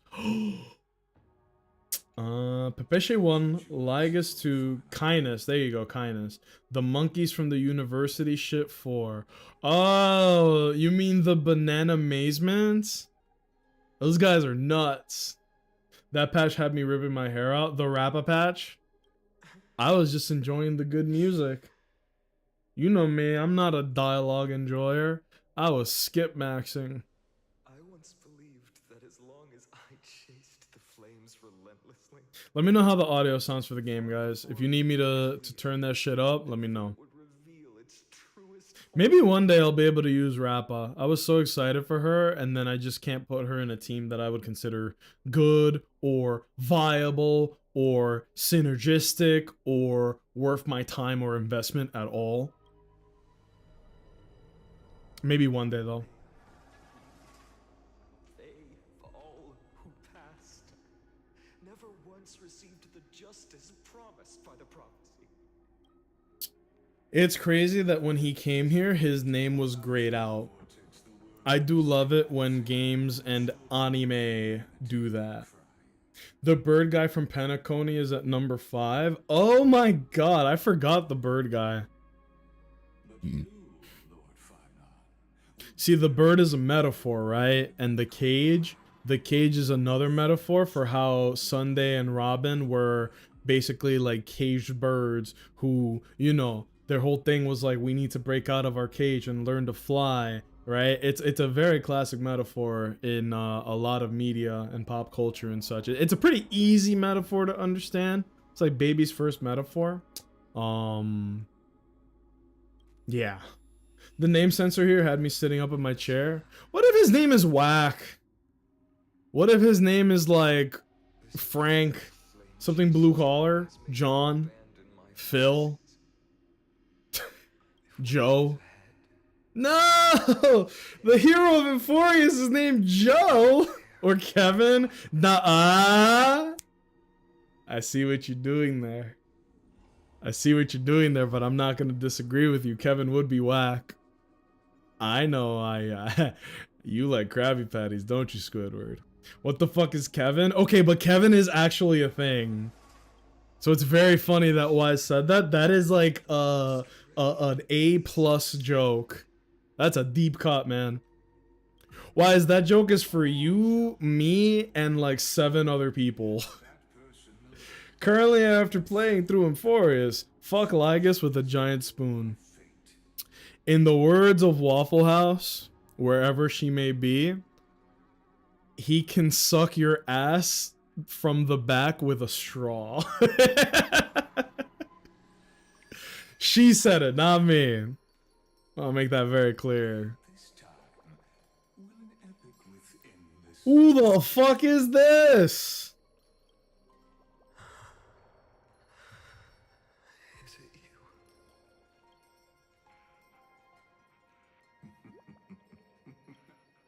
turn a new page? Who the fuck is this? Oh, is Nacho a Kevin? Ew! No! Ick! No, no, no, no, no, no. There is a reason why Kevin is funny, but it's not that. Ew! Do I need to stop using it as like the premier name for annoying dudes? No, no, nothing that widespread. The opposite, in fact. Who is this and how have they not come up at all?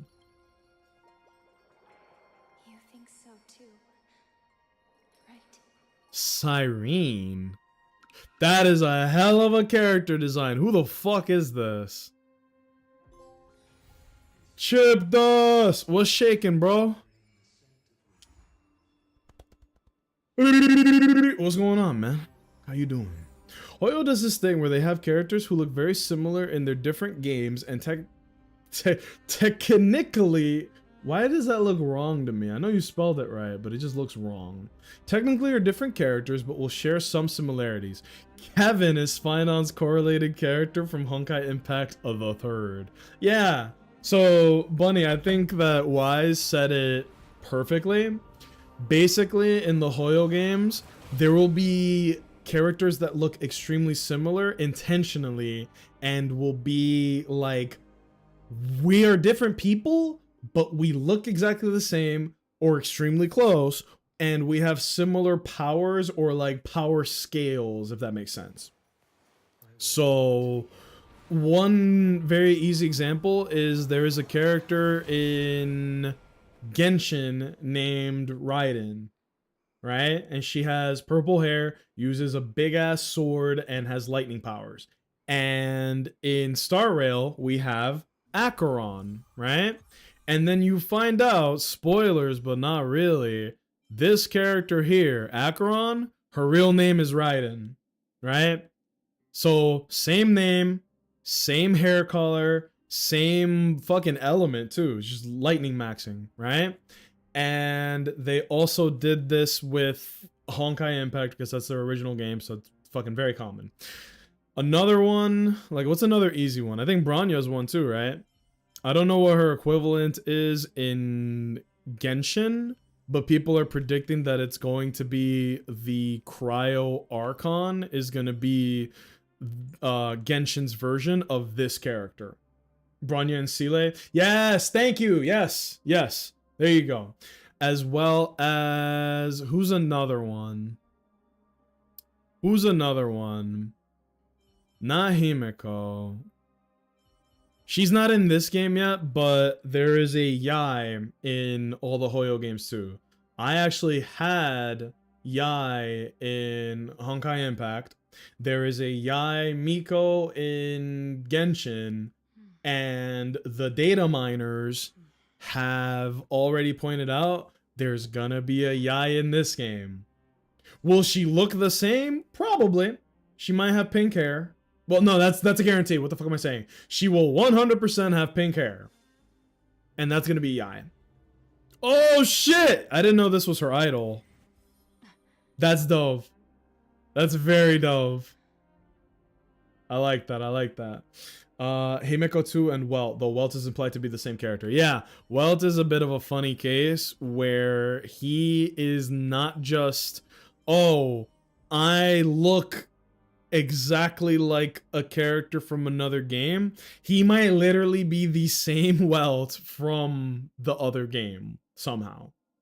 Imaginary Healer Guy is also an example. Who the hell is that? Imaginary Healer Guy? Oh, Luocha.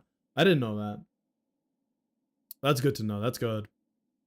And then you have this. This is not that. This is literally just Archer from Fate. As well as this is Saber from Fate.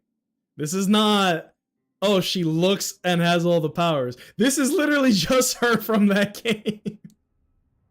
It makes it so much more complicated. But yes, Wise, that's where that joke comes from. There's a character in a previous Honkai game who looks just like this motherfucker and might be this game's version of that character. That's all it was. So when Wise was like, imagine if his name is Kevin, LOL, my brain went, damn, that's crazy, because that's basically what he is, right? With guards at your side, you made your way to Dan Heng, who was locked in battle with the Flame Reaver. It was time to team up and get out of Amphorius. Fucking finally! I sure hope 3.4 goes past this story. Oh shit, there he is, yeah. We must assist him. Oh, what are y'all gonna do? What are y'all gonna do? Y'all are gonna tag out? Yeah, look at this party. Remembrance Trailblazer, Dan Heng, IB, and 2 randos. We're under Lord Finan's orders to escort both of you to safety, no matter the cost. Sure. This to me and the Holy City Guards. Wait, I actually don't know what the deal is with the Flame Reaver yet, though. Yet. Cyrene was in the restaurant. I'm gonna keep it 100. I did do the full restaurant event, but I skipped all the dialogue. So I saw her show up. I didn't even see her name. On Gotham, I didn't even see her name, bro. The gap between patches was wild, though, because we weren't sure whether Dan Heng was still alive after that last cutscene. That's fucked. That's fucked. That's why I'm glad I wait. We got all of 3.4 and all of 3.5 to stream. This is where you really start to meet her, so that's good. Okay. I would be pulling my hair out if I was at 3.3 and then they showed this random character with a very peculiar design, and then it's like, all right, see you in 6 months, or 6 months, good lord. See you in 6 weeks, jackass. I would be bald. The next time I showed up on stream, bald. Bald to the ass. Wait, Mnemosyne. Mnemosyne. I fucked that up. Bless you. That black-clad swordmaster. Something seems off. Eh? At some point earlier, they suddenly froze in place. Also, yeah, look at Dan Heng. Yeah, he's turned into Imbabity. Big imaginary dragon man. Some point earlier, they suddenly froze in place, not moving at all. Kind of omen. What the fuck are you talking about? Kill him! Don't get Pull out your blicky that thing's black. and turn him into Swiss cheese. I don't know what's happening, but leaving is the best option. I don't know which demigod graced us with this miracle. Please, come with us. Oh, we're gonna run away. Find it. Is he going to be all right? Hey man, what's the deal? Oh, don't get too close. Flames are Okay, fine. If that was me in the cutscene, if it was Nacho, I'd slap the shit out of him. But I'm not in the game yet, so... Yoink. How big, as a human being, how big or popular would you have to be to get into one of these games? I'm not even talking about being a voice actor. I'm talking about how big would I need to get to be a character in this game. I'd have to be bigger than Jimmy Beast. pursuing us. Can we talk about that for a second? Is Mr. Beast evil or not? Century Gate is just outside the city. I feel like the answer is yes. But I haven't talked about it with anybody ever. Find it. So now might be a good time. Is Mr. Beast evil? I feel like the answer is yes. Like, he did the thing where it's like, I gave people their sight back, which is objectively a good thing, but also, like, if you are, like, content creating, performing miracles, I feel like that inherently turns you into a warped person. Also, just the well-known fact that if you reach a certain level of wealth, you lose your humanity. Like in fucking Dark Souls, right? Like, you can't make that much money and be so far disconnected from, like, everyday stressors that 99% of the human population deals with, like, just fucking making ends meet and keeping afloat.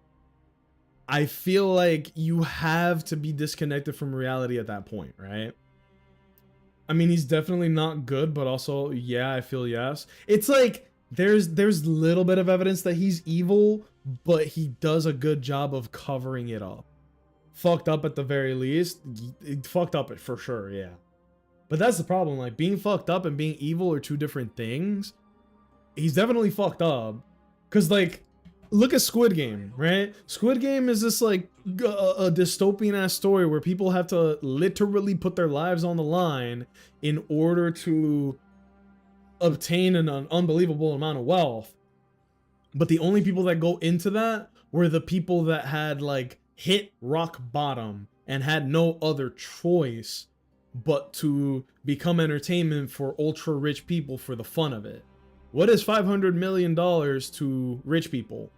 They see it as a game. They don't need 500 million. They see it as a game. And when you reach that much money, Stand down. it stops being how much money can I make or save. It starts being how much money do I need to impose my will on the planet, because that's basically the kind of money we're talking about. Is like, we are influencing and shaping the world around us, right? He's like weirdos who give a few dollars to the homeless dude up the street while filming, but with reach. Ugh. Yeah, that's exactly what it is. Oh, giving a homeless dude a sandwich, and then it's a clip, and they make thousands of dollars off of that little clip or video. Worse is, like, you could just fake it. So they don't even need to really do something meaningful or charitable, and will still profit off of it. What has been going on with him, because I'm out of the loop? A good bit of things. Didn't someone actually die in one of Mr. Beast's videos? For real this time. Hi, Waffle House. Ew, you're getting real popular, man. We mentioned you earlier today. There's a character in this game that Owens just absolutely loves, right? There's a character called Lygus, and Owens is like, that's my favorite fucking character. I hope he becomes playable. And I was like, really? That's crazy. Everybody hates him. And Owens was like, I love that character. And anybody who doesn't like them. And then he quoted you, Waffle House. He was like, in the words of Waffle House, they can suck my ass from the back through a straw. Owens is gonna sue you for slander. He's like, hey! Also, there's like a race of characters in this game called the Pepeshi, and it's kind of weird that Owens likes them so much. I don't get what's his fucking problem. I don't know, but they're these weird little dudes that look like Mughals, and he fucking loves them. Owens is like, I wish I could get isekai'd and turn into a Pepeshi. I'm like, that's crazy, bro. I don't know about all that. He has not responded since I've said this. I could be in some trouble here. So this is Screwlum. We're probably gonna be able to skip this. Screwlum showed up and revealed that Amphorius was a data world which had fallen on the path of destruction and was on the brink of spawning a Lord Ravager. What? You volunteered to stay behind as a mole, and Screwlum handed you the chronocognitive anchor. Okay, no. We gotta fucking... That sounds important. What the hell do you mean a Lord Ravager? One of these things, I'm gonna make a tier list and post it on Discord. Bro, literally go to tierlistmaker.com, find images of what it is you want a tier list, just post it out there, bro. Put it on Twitch and Twitter, put it everywhere and be like, it's their problem now. You just made it in time for the start of 3.4. Finally! After what, 20 hours of streaming? We're honest to God here now. Now the end of 3.4, we'll see. Oh yeah, for sure, man. Nacho, you're definitely on 3.4 now. Amphorius has completely made a data that's close to being swallowed up. Oh no! So it was you. It was fortunate we found you in time. What? Oh, okay, cool. You two know this Anti-Catharin? Does he come from the same people as Counselor Lygus? Hey, Lygus! Can we get some Kendricks in the chat? Can we just show our love and support? Excuse me. Can we get some Kendricks in the chat to show our love and support of Lygus? That guy rules, am I right, everybody? Woo! Woo! We are proud of you for making it here, though. It took so long. There were so many pump fakes on the road to 3.4. Don't worry, guard. This gentleman... SMH my head. Of course. Oh yeah, just to show you guys why I said that, I have 7 TVs, so when someone says Kendrick, it shows me this. Yeah, Lygus! Woo! Yeah, Lygus! Love that shit. Love that shit. There you go. One of these days, I'm gonna use Lygus like an old vase and break him open. Well, did you know that that is a Japanese art style, bro?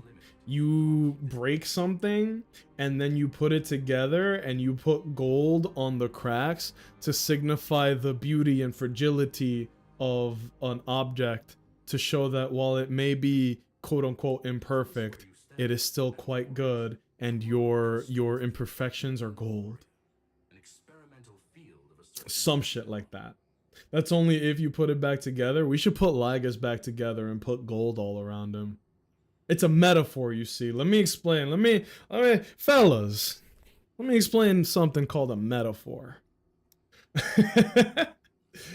I'll be Japanese for a day, except it won't represent beauty. Oh, I understand. Amphorius is a world constructed from data and memoria, an experimental field of a certain aeon. What? And now, this isolated sandbox world is rapidly falling into a third path. Destruction. Oh no. Destruction. Conclusion. If Amphorius... Gonna mend with diarrhea? Ew! It's gonna have like brown marks all over the cracks. Boy, you nasty. I currently walk the path of destruction. You better stop walking. A Lord Ravager Don't do it. complete its evolution and metamorphosis and emerge from the surging tides. The cosmos as we know it will suffer irreversible consequences. Wait, so a Lord Ravager, like, oh my god, I was literally going to say out loud in human form, a Lord Ravager, like how Fantilia was, and look at the dialogue in the game. A Lord Ravager like Fantilia? I remember her, she's a fucking problem. She was like the 20-foot tall bad bitch that snapped that one girl's neck, rest in power, and became a whole ass boss character. But that's so funny. I was literally gonna say a Lord Ravager like Fantilia, and the game is like, a Lord Ravager like Fantilia? Huh. Fellas, should I play Metal Gear? That Metal Gear game is coming out soon, and I'm like, I'm interested, but I'm not interested. You know, what should I do? Should I play it? Should I get it? If I play it, would you guys watch? Keep me company. Like, it looks cool. And I've never played a Metal Gear game, so I'm like, you know? Whoa, twins! It's crazy, dude. The disaster that this Lord Ravager intends to trigger may be far more severe than the Laofu Stellaron crisis, because its goal is the Eon of Erudition. Wait, what? This Lord Ravager is trying to kill an Eon of Erudition? Putting aside the complex details of the inferences involved, I have a request to make. For one of you nameless to stay behind on Amphorius, acting as an informant, in order to prevent the wrath of destruction from ravaging the cosmos. Yikes. This world is enveloped in a firewall that defies explanation, and the flow of time here is also different. Guys, do me one favor, okay? I'm gonna put rice to cook. Okay? I'm gonna put rice to cook on my on the rice cooker, because it takes like 30 minutes for it to cook. Do me a favor, okay? Give me like 3 minutes to put the rice to cook. I'm gonna run an ad, that way when I come back for the rest of the stream, we should be good, okay?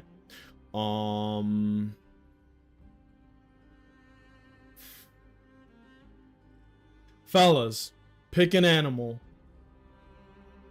Wolf or spider?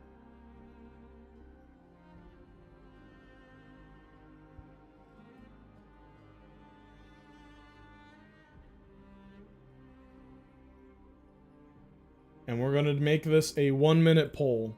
Wolf or spider? Otter? No, not spider, please no. See, that's why I made it a poll. And just for that, I'm voting wolf, okay? There is a reason for this. The Gokus of the universe? Spiders? What is he talking about? I thought you were about to say I'm about to put rice to ass. What does that mean? That's not a sentence. I just like I do need to put some rice to cook, otherwise your boy's gonna be starving, okay?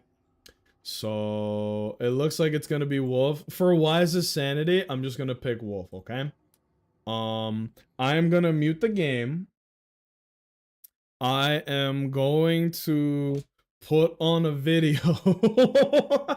This is literally just because it's an intermission, okay? I am not a lazy React YouTuber, but I really need to put some rice on, and I don't want to just leave you guys with nothing, because that would be irresponsible, okay? So I'm just gonna do this real quick. Give me like 2 minutes, because I gotta wash the rice and then put it in the cooker. I'll be right back, okay? I'll be right back. I love you all equally and parasocially. Whoops, I just clicked on Twitch again. I love you all equally and parasocially, and I will be right back, okay? I'm gonna put the audio up as well, and I'm gonna hit the add button so that when I come back, we'll be good. He loves me the most? Sure! I'll be right back. I gotta put some rice to cook. At the height of the Ice Age, the Tundra server was filled with incredibly overpowered beasts. Smilodon's Saber Fang perk enabled it to one-shot nearly any other player in the game. The short-faced bear was seemingly invincible, being the largest carnivorous mammal build of all time, and the cave hyena had an absurdly powerful bite force, able to crack bones and tear incredible amounts of flesh with every bite. Yet, of the Ice Age's top predators, the one which proved to be the most resilient and indeed the most successful was the wolf. Even though wolves are nowhere near as massive or as powerful as these other Ice Age monsters, today the wolf build is practically synonymous with ferocity and hunting prowess. But what is it about wolves that made them such a force of nature? Today we'll find out. So wolves are part of the Carnivoran archetype, which became popular during the Miocene update. The main perk of this archetype is something called Carnassial Teeth, a trait which greatly improves the ability of carnivorous builds to consume food. Rather than needing to swallow things whole, or mercilessly slam-dunking the daylights out of things until they fall apart, Carnassial Teeth enable the player to bite off small chunks of meat, which might seem like a small thing, but really it opens up tons of new opportunities for carnivorous playstyles, including for scavenging carcasses and for sharing larger kills among teammates. The Carnivoran archetype is split into two main factions, Feliforms and Caniforms. There are a ton of differences between these two, but I'll try and simplify them into how the differences play out in practice. At their core, Feliforms are adapted to being hyper-carnivorous ambush predators, whereas Caniforms are more generalist in nature. This is most obvious in their snouts, which have different shapes and lengths. Caniforms tend to have longer, less compact snouts. This enables them to carry a wide range of different types of teeth, suited for a more omnivorous playstyle. You have some teeth for dealing damage, some for shearing meat, some for crunching bones or nuts, and even some for chewing on plant fibers. Meanwhile, Feliforms have shorter snouts, enabling them to have a higher bite force, but limiting them to pretty much only having teeth meant for either dealing damage or shearing off chunks of meat. The longer Caniform snout gives them other advantages too. The larger nasal cavity enables them to breathe more efficiently and intake more oxygen. This gives Caniform builds much greater stamina, enabling them to run for much greater distances without tiring.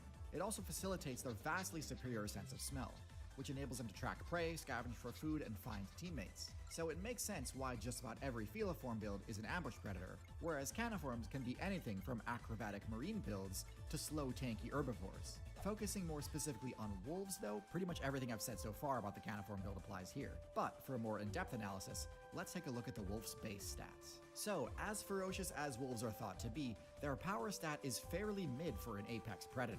Wolves aren't really going to be one-shotting anything larger than a rabbit with their bite attacks. And due to the non-retractability of their claws, they aren't going to be doing much damage with their paw swipe either. And yet, taking out players above their own weight class is a signature aspect of the wolf's strategy. This is typically done by chaining strings of bite attacks together in order to inflict the bloodlust status condition, which drains the target's health and stamina over time. When executed properly by a pack of wolves, this can bring down basically anything, no matter how large the target. But obviously, since this is not a quick process, there's a lot of room for mistakes, so let's see how wolves handle taking damage rather than dealing it. So due to their lower defense stat, wolves are going to be mostly relying on their agility to avoid damage. They aren't totally defenseless, their thick fur and general bulk does allow them to absorb a few blows if necessary, but it's mostly there for warmth, not combat. Their stealth stat is a similar story. Their gray fur overcoat does offer a moderate stealth bonus, but is primarily there for warmth and can be easily spotted except against a few specific backgrounds. As I sort of mentioned during the segment about caniform versus feliform builds, the perception stat is central to the wolf's game plan. Their ability to track scents is quite literally one of the best in the game, able to detect smells from miles away. But their top tier perception stat doesn't end at olfaction. Their sense of hearing is also exceptionally powerful. While many players believe the cat's hearing is superior, in reality they are roughly equivalent in terms of pure sensitivity, but are fine-tuned for different purposes. Cats are much better at sensing higher-pitched sounds, allowing them to detect hidden prey nearby, such as the sound of a mouse breathing under the leaf litter. Wolves are better at sensing low rumbling sounds, meaning they can discern the location of larger prey from miles away. And the same is true for their eyesight. The cat's slitted pupils allow to strike smaller targets with perfect accuracy, but are not as useful as the wolf's large circular pupils for locking onto prey from a long distance. And as I've already alluded to, the wolf's above average intelligence stat enables some excellent options for teamwork and pack hunting. They can communicate and coordinate over great distances using their howl ability. The combination of teamwork and extremely powerful perception abilities allows wolves to control massive territories. We'll get more in depth into their hunting tactics in a bit. Mobility is their second highest stat, and this greatly assists in their ability to defeat players in higher weight classes. Simply put, wolves have an incredible amount of stamina, and can run for longer distances than pretty much anything it could ever encounter. This makes sense, as being able to sense prey from a great distance wouldn't do much good if you had no ability to run them. Oh, that boy dead. So when you Yup. add all of this up, DPS how build. effective of a build is the wolf? It really Cheap does come down to how DPS effective their enthusiasts. pack Am I hunting right, abilities guys? are. If you were to strip Pause. Did you guys learn something? I feel like I learned about ourselves and each other. He just DM'd saying he hates my guts. Literally just hit you up out of nowhere is like, fuck you in particular? That's crazy. I absolve you of your sins. Oh yeah, we do have the absolved emote. That way I could be a priest that absolves you of your sins, but through the internet. Much more convenient for a lot of people. E-absolution? Nah. If you were an animal, what would you be? I would simply be the powerful but humble tiger or a gorilla. I'm like 60% of the way there. I think a gorilla would be pretty fucking, you know? Probably a cat. Armadillo. Nice. You look like a giant ball sack. Do you really want to be an armadillo? Them boy look like big hairy nuts. Maybe a doggo. That's not a bad choice. I'm surprised at the picks you guys are picking. Father, I must confess, for I have sinned. Uh-oh. Go ahead and step into the confession booth. Wait. I can make this funnier. Hold on. Speak, Owens, and I shall listen. For as you know, I am always here. I am always listening. You can trust me, bro. Hold on. I'm like aggressively typing some shit onto the OBS. Add image. This is like the fastest that I've done this. So please, if it's bad, my bad.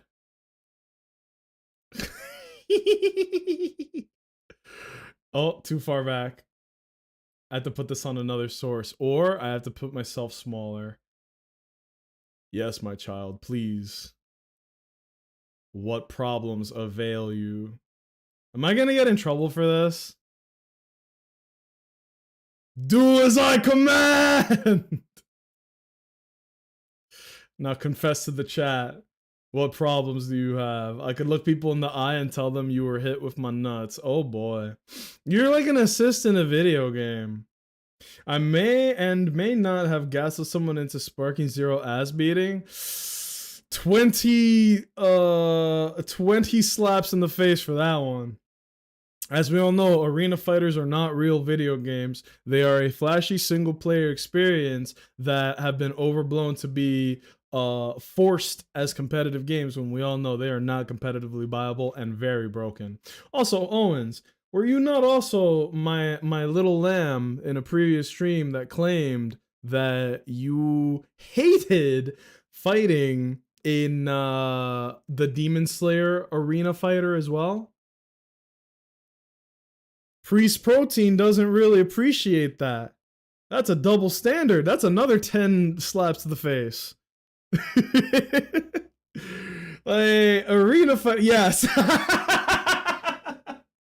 I remember you hated how it felt to lose in an arena fighter. So what did you do? You spread the hatred and misfortune that you befell onto another poor soul.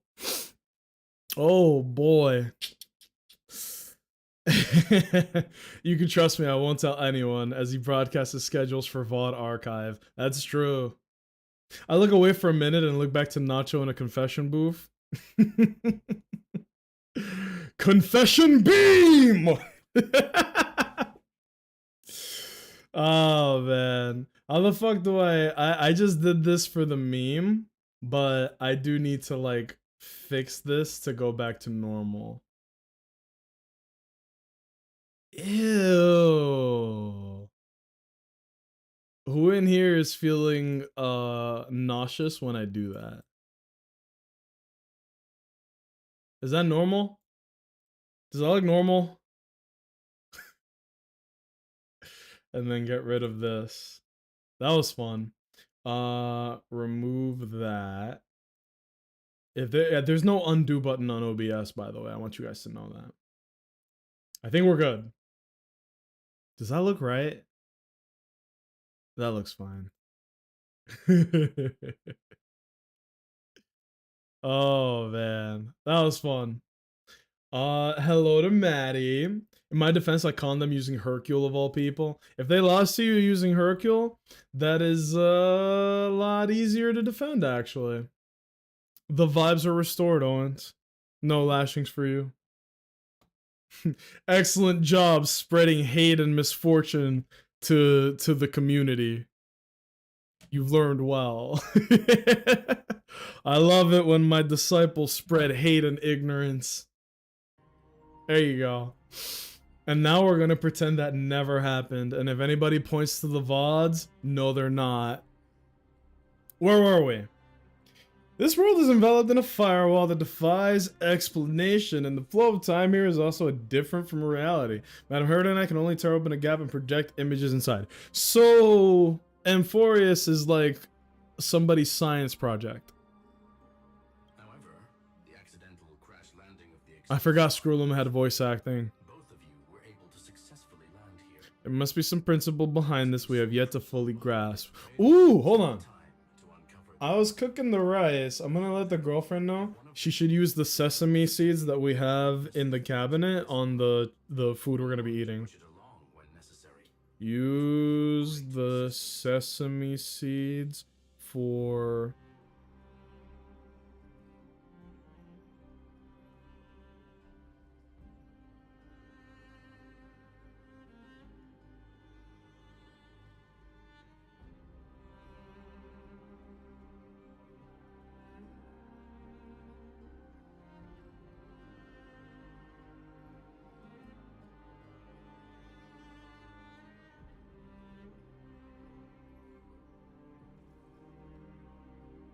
Just be light with the ingredients. There we go. Oh, the shit. I did the most important part. I put the rice in the rice cooker. Oh, bam!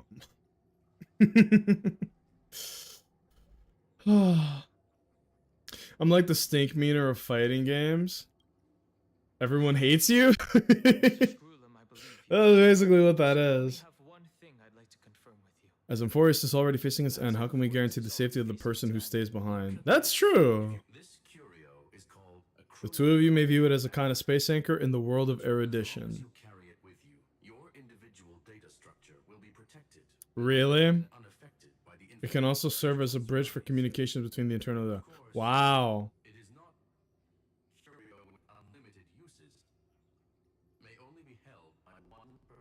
Okay, so only one person can use the curio.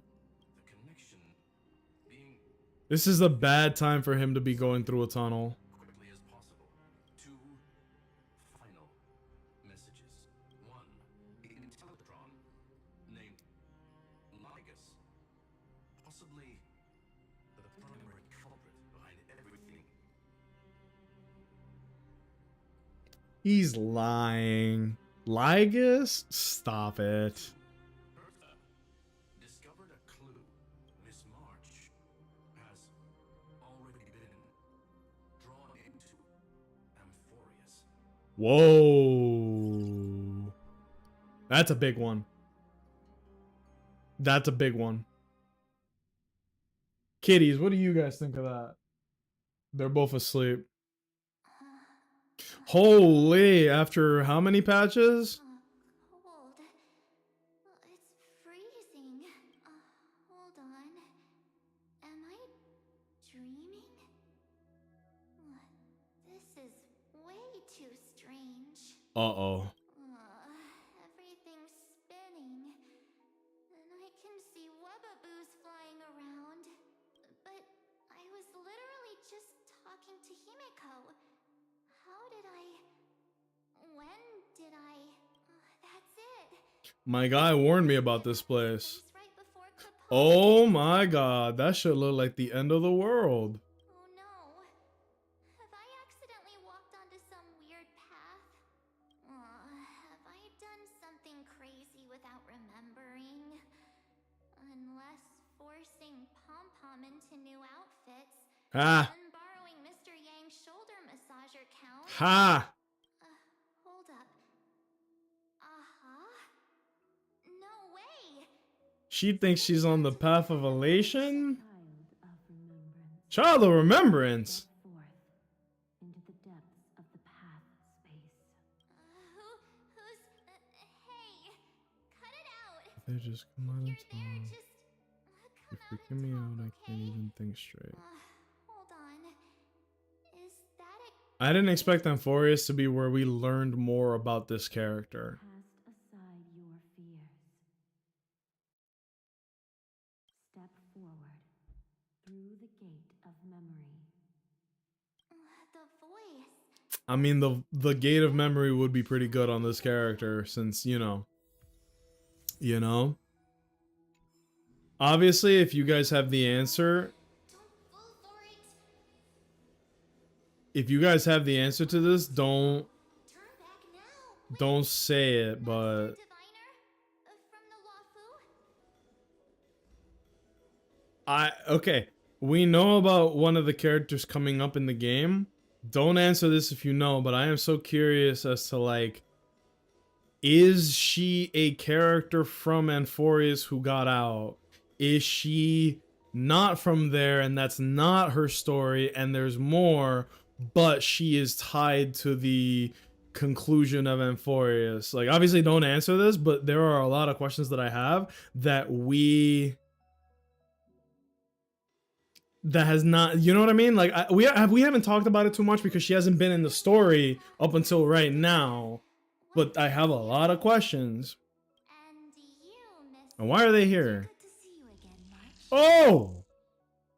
Screen flicker. A pleasure to see you, Miss March. Wink, wink. That's it! Master Diviner used the Matrix and you, Miss Messenger. The value of your life does not lie in what happened in the past, but in the present and the future. Your memory serves you well.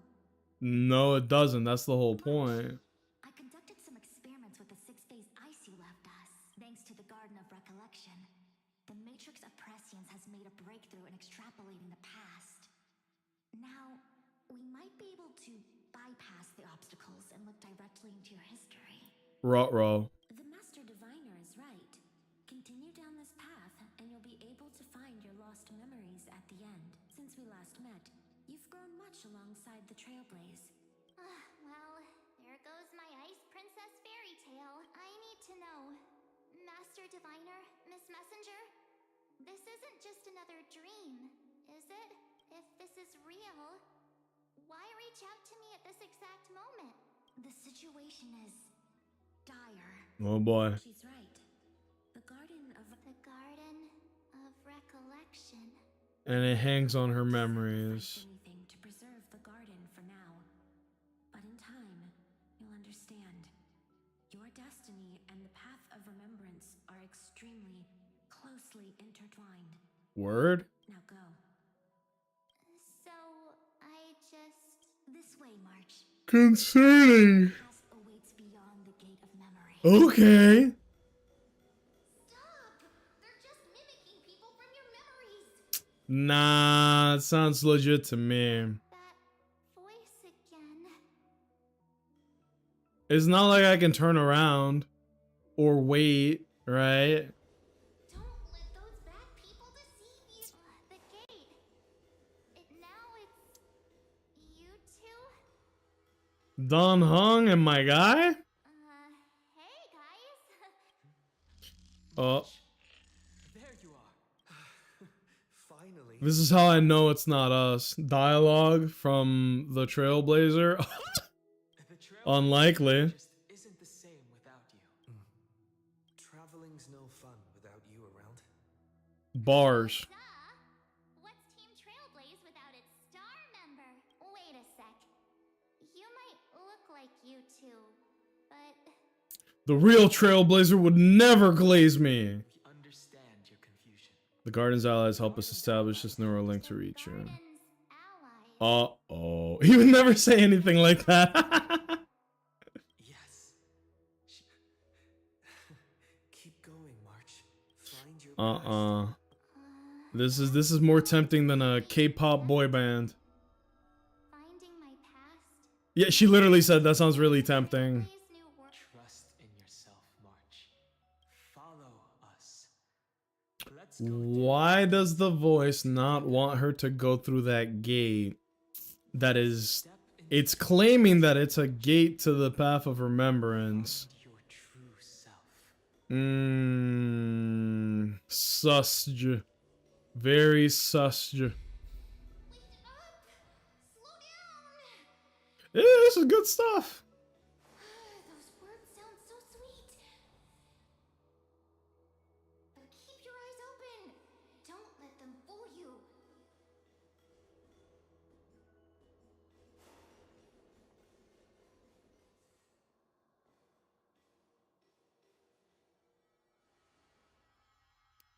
But she doesn't have...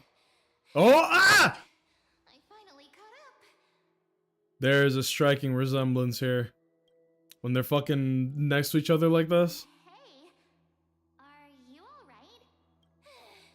I'll be okay. Just not used to running around. Say, March. She looks like I wanted to talk her younger about sister. your decision. I actually don't know anything about this character other than her name from that last cutscene. That's all I know. Wait, that was you? Pushing the gate away? Sending those warnings? Yep, name's Cyrene. It means ripples of past reverie. Easy to remember, right? Nope. Wait a minute. We actually look quite alike, don't we? Curious and curiouser. What is up with her sleeves? Look at that. She look like she got a sleeve of wizard. Yeah.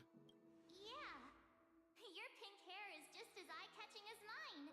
Y'all got the same eyes. Y'all got that blue and magenta shit going on. We're both bright, pretty, and positive girls. Talk about coincidence. And humble. Wow, you're quite the smooth talker. But I can't disagree. Wait, you know my name is March? Your name's not March. Your name is also Kevin. Oh, but I've witnessed your story through those memories just now. It's incredible, really. We might have more in common than you think. I know exactly what you're going through, which is why I don't want to see you exploited or hurt. You know what I'm going through? I know, because I've been exactly where you are. What does that mean? This empty space has been my home for ages. I barely remember what time feels like anymore, but there's something I'll never forget. Trust me, that gate won't give you what you want. Everyone is named Kevin. We are all Kevin. Join the Kevinverse. Studied your memories using your deepest wishes against you. How dare they manipulate a young girl's feelings like that? Sound like an R&B song. How dare they manipulate a young girl's feelings like that? If you go through that door, the worst case scenario is you'll become their pawn, losing control over your own fate forever. I feel like I could put this dialogue into ChatGPT and write a Michael Jackson song off of it. Be stuck here with missing memories like you. Ah. Fragments of my homeland where I grew up. Word? That door leads to Amphorius. Oh. Trust me, it's anything but welcoming. For ages, I've watched people walk through that door. They couldn't see or hear my calls. The voices beyond always promised safety, but I've never seen anyone return safely. So I had to try and stop you. To be honest, I'm not sure what to believe. But the fact that you're here, putting in all this effort to warn me, that means something. Tell me, Cyrene, how can I return to my world? I thought her name was Cyrene, not Cyrene. It's really easy, actually. Whoops. Just turn around and walk away from this place. Word? The girl cannot be trusted. Cap. Through the door, save the garden, both of you. Children of remembrance. They never give up, do they? But don't let them sway you. Stick to your path. The return journey could take ages, longer than most lives. But that path will lead you home. Oh, shit.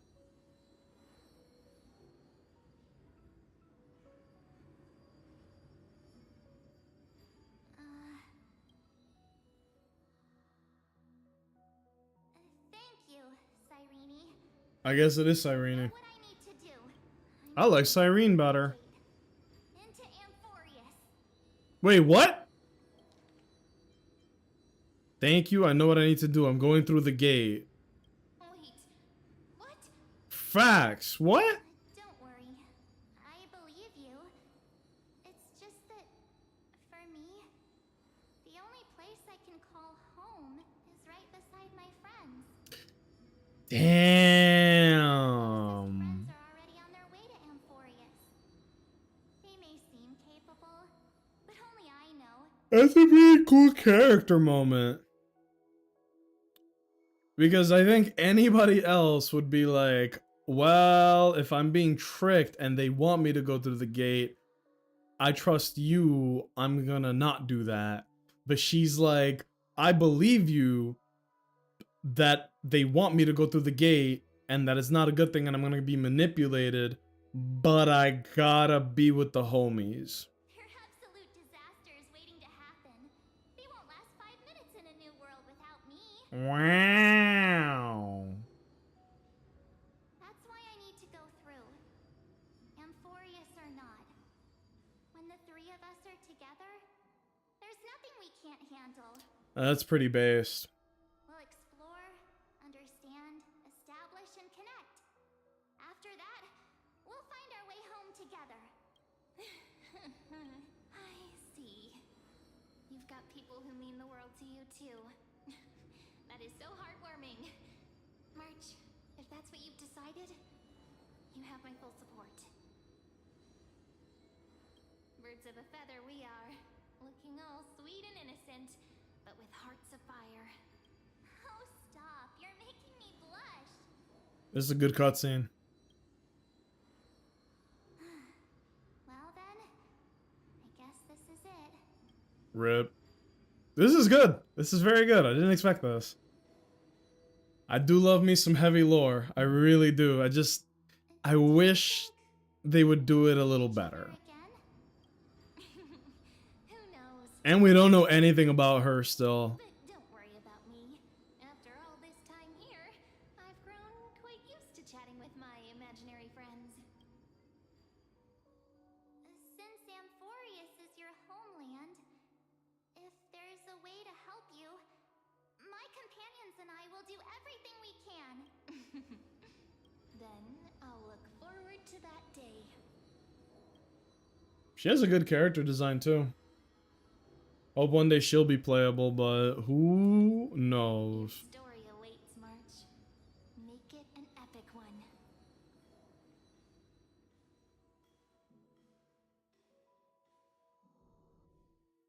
Oh boy. So March is coming to Amphorius. My guy at Vortex of Genesis. Meanwhile. Something seems to be bothering me. Oh yeah, he stayed behind. The vortex of Genesis. We made it back. This place has changed. Finan. Is he ready for Era Nova? Suddenly everything feels very lonely. Dunhung is gone, Mighty's gone, Casterus, Trinon, Tribios, Tremaine, all the Tribbies. Aglaya, Anaxa, Jimmy Three Balls. Everyone is either dead or gone. Technically, Dunhung is gone now too, right? Like, gone as in, like, out of the picture. If anything, Kevin's the only one left. over you now. That's how it is at the end of the world. It just feels so That is true. lonely. It feels like the climax of this story. Like, everything's done, everyone's gone. The only people left are the Flame Reaver, Lygus, Kevin, Mem, Like how you and that one guy that sells food from a car. Like, it's very fucking slim. Time to see the Era Nova begin. Oh shit. time to see the last core flame restored. I'm excited for this. Okay, real shit. Is this the end of 3.3? Wait, Lycus? Woo! And you, Lord Finan, will wield that core flame to bury this ancient world. Grey Unknown. Doesn't matter. Made me abandon my fantasies. The future is not a paradise with a gentle west wind waiting for us to step in. Huh? Has made me abandon my fantasies. Whoa, brother, why you spitting so pessimistically? If what lies ahead is a mass of chaos, I will tear it apart. Uh-oh. Then usher in the first ray of blazing sunlight. We're in 3.4. Fucking finally. With one last chance to turn back, you still step forward. Hey, Lygus. How befitting of a trailblazer. As And the world nears its end, the one who walks infinite paths has embraced their destinies. as the Theoros, it is my duty to witness the world's future and oversee this final core flame ritual on their behalf. The trial of world bearing. The ritual. We really did grab every core flame. Scrollum says you're behind all this, actually. You're the culprit. I see. So you met my kindred spirit before I could erase his traces. Partner, what are you saying?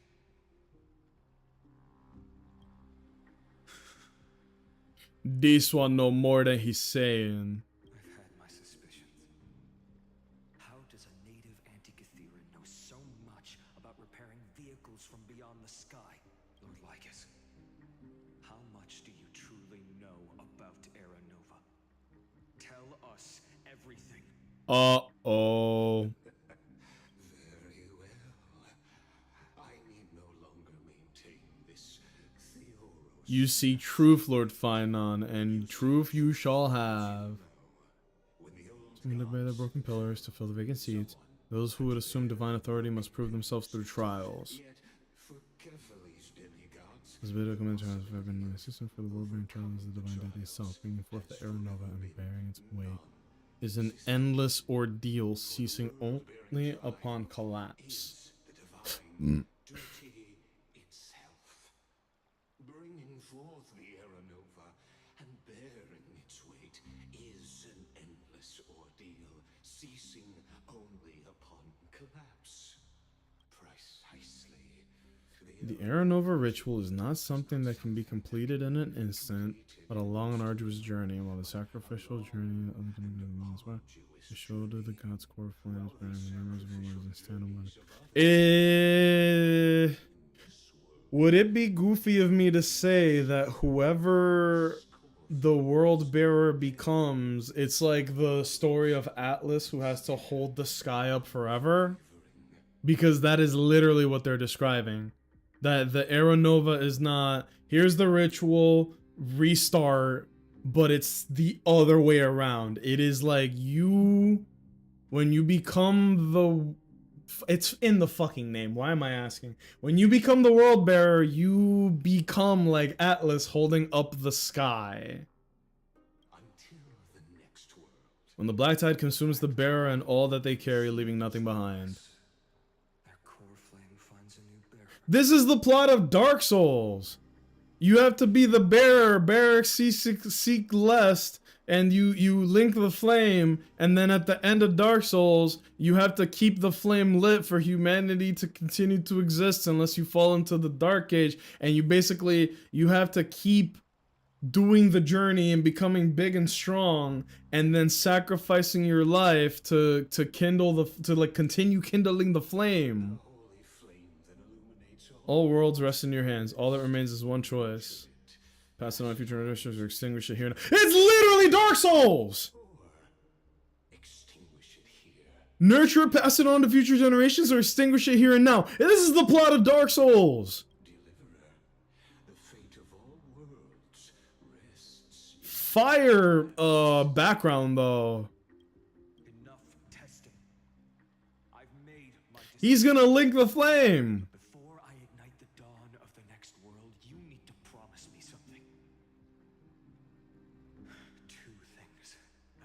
Fire.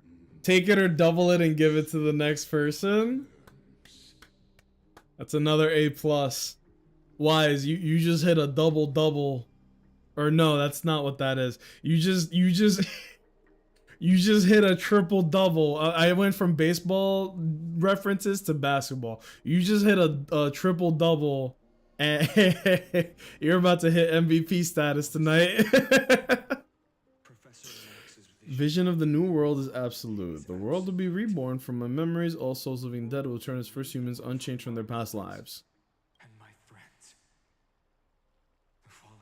Fire. Our heroes should not have died in vain. Right. The second one. Promise me that the Trailblazer can return safely to his homeland, unbound by Amphorius' loss. You don't have to worry about that, bro. Scroolum gave me a curio. Shit is fire. My apologies, but I cannot promise this. As you mentioned, He now bears the Time Titan's authority. bonds with this world run too deep. I got the charm doohickey. We're fine. You know? I'm winning a Twitch chat, a thing that is normal to want, impossible to achieve. You can get fake internet points right now, man. You also, there's something that is even less tangible, which is the Twitch social credit standing. Like how China has the social credit, it's all up here. The funnier someone is, the higher their social credit goes. And the less cool someone is, your social credit drops. And drops and drops and drops. There's a tier list in here, but you'll never know. You'll never get it. For everything you've done for this world, through the next world may not remember, I shall never forget. Oh, he's down. He's down to be like, tough. It is what it is, brother. step forward. Follow her path and see it through. Bro.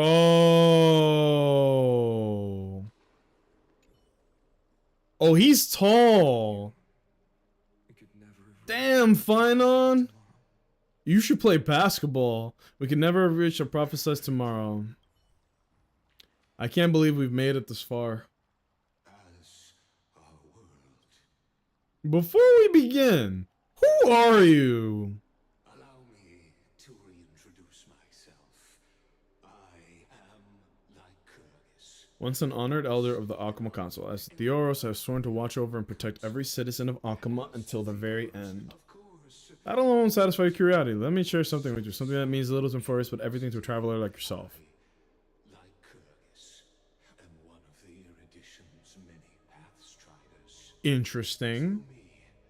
Noose keeps watch over this realm, working to save Amphorius from decay. He is an extension of Erudition, working to save Amphorius from decay. And Noose is the Aeon of Erudition. Noose? One of Erudition's many Pathstriders. I believe this much when you look at the bigger picture, we're walking the same path, you and I. What? What aren't you telling me? Uh-huh. Your doubts are natural. What's done, I've told truthfully. What's to come? To my role as Theoros, to Amphorius and her destiny. He's literally just the memo keeper. Well, maybe that's a wrong thing to say. Memo keeper is already an established... He is the scribe of Amphorius. Put it a little more simply. Tento succession? Stop. Stop.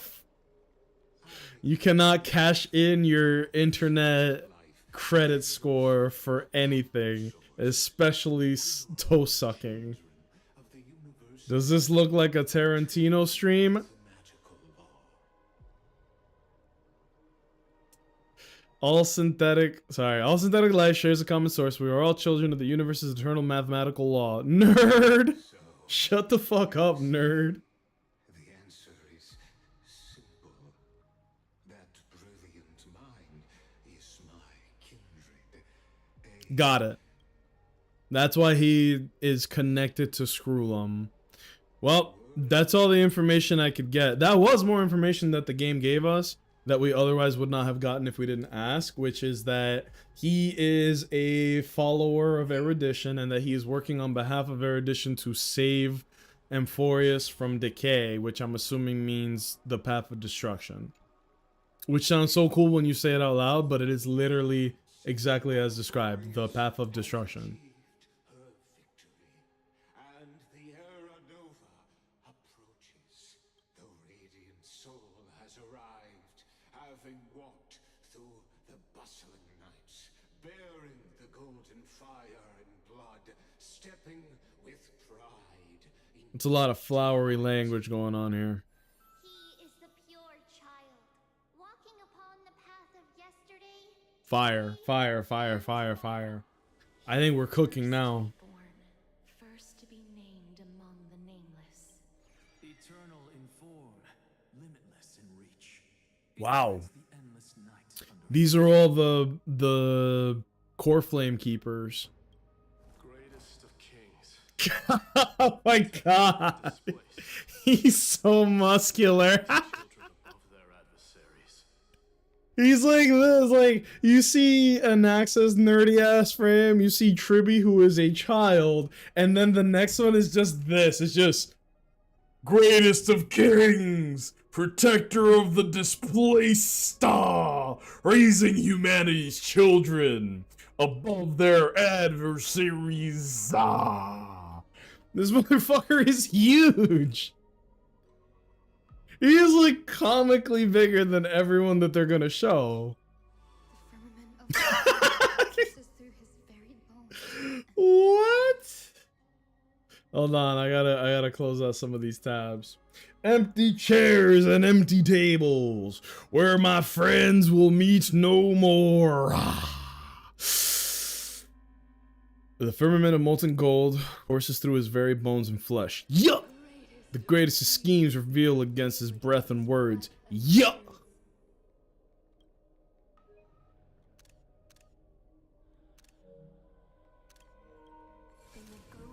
Oh, goddamn.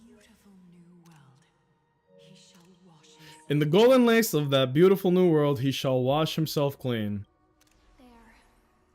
Cyrene, finish what we first and last wished for. To write an ending unlike any before. Wild behavior! That joke is only for people who know what I just did. To write an ending unlike any before for this world we so deeply love. Who was that in the blunt rotation? I've never seen her in my life. Come, partner. Come, my guy. I am so curious to see what's about to happen. Cause it's not, alright, here's the last core flame, reset the world. La di da da da da da. But instead it's, I will become the world bearer. Quite literally. Or embark on one final grand journey. Aw, poor Finon, actually. Press and hold to submit the core flame and complete your objective.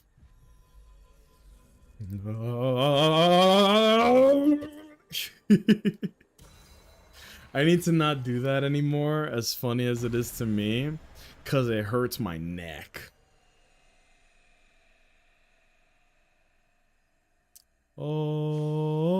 Oh,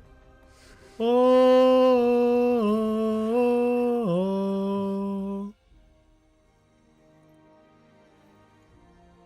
This is him kindling the flame. What? What? What? What? Magnificent and epic adventure. The hero's journey reaches its end, and the truth behind the Aeronova is about to be revealed.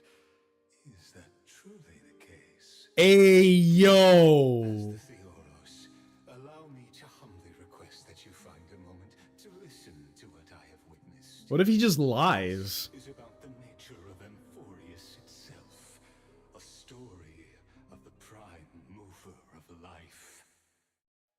My, what a broad topic this is. Where shall we start? He done paused the game. Got it. The Big Bang, the birth of particles, the emergence of all things. Just kidding. What I meant to say is the time, space, matter, all concepts exist solely because we perceive them. This is called the erudition. Base. Without it, the universe would merely be a chaotic book written by chance yet unread by anyone. So, as your acquaintance, Lord, Everything in Amphorius exists through noospores, living in the memories of those yet to come. How beautifully the lines revealing universal truth in such simple terms. Only he could solve the riddle of what exactly are we. Wow. You can skip this? Believe it or not, I kind of don't want to.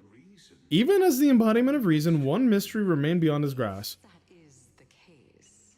Whose memories did the very first noospore come from? That's a good question, because technically it wouldn't be the world bearer, because it is a different world bearer every time. It's just the one person who is like the record keeper. But Lygus is also the record keeper, but that doesn't make sense. is the prime mover of I would almost say who is the prime mover of life, not what is, because it has to be a person or a thing that can store the memories of the people of Amphorius. past Amphorius. Because the noospores are like what you are. Beyond the sky. Oh, this is complicated. Do you know of the scholar's strife? No. During I'm sure you'll tell me. the brute Waged in the name of erudition, a genius legacy was abandoned and strewn across the cosmos. actors, A macrocosmic computational array beyond mortal comprehension made to admit that the Aeon's thoughts became part of the Aeon's cognition at birth. Scattered through the cosmos, these arrays act as a celestial body neurons for Nous. What? scattered throughout the cosmos. These arrays act as So the scepters are just the neurons of the Aeon of erudition? but regrettably, The erudition forsook them all. but Everyone knows that, yeah. What nobody knows is that, though forgotten, they never stopped seeking the divine answer. A question that survived war and disaster, stumping even the greatest minds, including both mechanical emperors. I think it's a good villain monologue to really make us say, I see what you're saying, but still fucked Lygus. So, it's basically like the end of Persona 5, where it's like, dude, you're an asshole, but you're objectively right in what you're doing, but it's still, you're an asshole. We come to the real truth of Amphorius. A scepter found the answer to the prime mover of life. Right, this neuron discovered this question and solved it. Endless solitary extrapolations in the cosmic cold, one deemed as a failure by the Aeon of Erudition found proof through the ages. Perhaps the answer is simpler than you think. It evolved into true life, reborn through the gaze of another Aeon. Oh, another Aeon was able to revive the scepter. A tale from distant past unknown to not quite. More than I can see why he thinks what he thinks, but he's wrong for thinking it. Okay, so it's not that he's objectively right. It's more like I can see why. Yeah, you pretty much said it. You can see why he thinks what he thinks, but he's wrong. A tale from the distant past unknown to all, even unheard by the greatest geniuses. Am I still tracking everything else so far? The scepter is like a neuron of the Aeon of Erudition, and it was a dying one, but through another Aeon, it is now reborn as something else. Let's not. Returning to where we began, what is the prime mover of life? What is the prime mover of life? The original Neuros source thingy, right? Like the first one, right? Accompanying you throughout this long journey. Is it Mem? Right now, it awaits you ahead in that brave new world. So it's the end of the world and a restart. Yeah, I'm glad I didn't skip that one. Hey! Take this wish with you. Be the one who begins it all as the prophecy foretold. You will bear the blazing sun until the pale dawn breaks. Yeah! Continue onward, bearing this world upon your shoulders until the ashen hero, the nameless deliverer, ushers in the dawn. Yeah!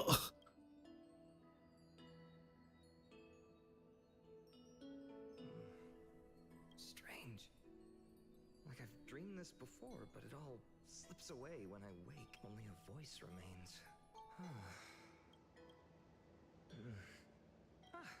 It's you. What a strange dream I had. It's gone now though, but look, perfect sunshine, the day's still young. Let's go find Cyrene, partner. We promised Cyrene, there you go. card reading today. It's right about time. Looking at you, someone's. We should remember. Yeah, he might not, but we should. Beautiful, isn't it? It is Alicia, home of the nameless hero who carried the world-bearing Titan's core flame. Heroic dreams, imagine his wooden sword forged of iron, pretending to By a wooden pole was a dreaming of slaying the giant and becoming. To his young mind, the world was just a small village. I had no idea he was such a chuny. That is insane. And trust me, And what if Lygus is like, yes, he was quite the chunibyo when he was in his youth. Ah, but be glad he overgrew that. Welcome to Backstory no Jutsu. Yeah, domain expansion, Unk and nephew bonding time. And trust me, you play no small part. Word! These are his first memories. Rather than watching, why not join in? Think of it as immersive theater. join in. Think of it as This Lygus guy is a pretty cool guy, actually. become his lifelong closest. Witnessing his hero's journey from the best seat in the house is the nameless hero whose unwavering guidance shaped Finance destiny, yet whose name was never recorded in Amphorius' history. Wait, Unwavering guidance shaped Finance destiny. we're the nameless hero who shaped Finance destiny.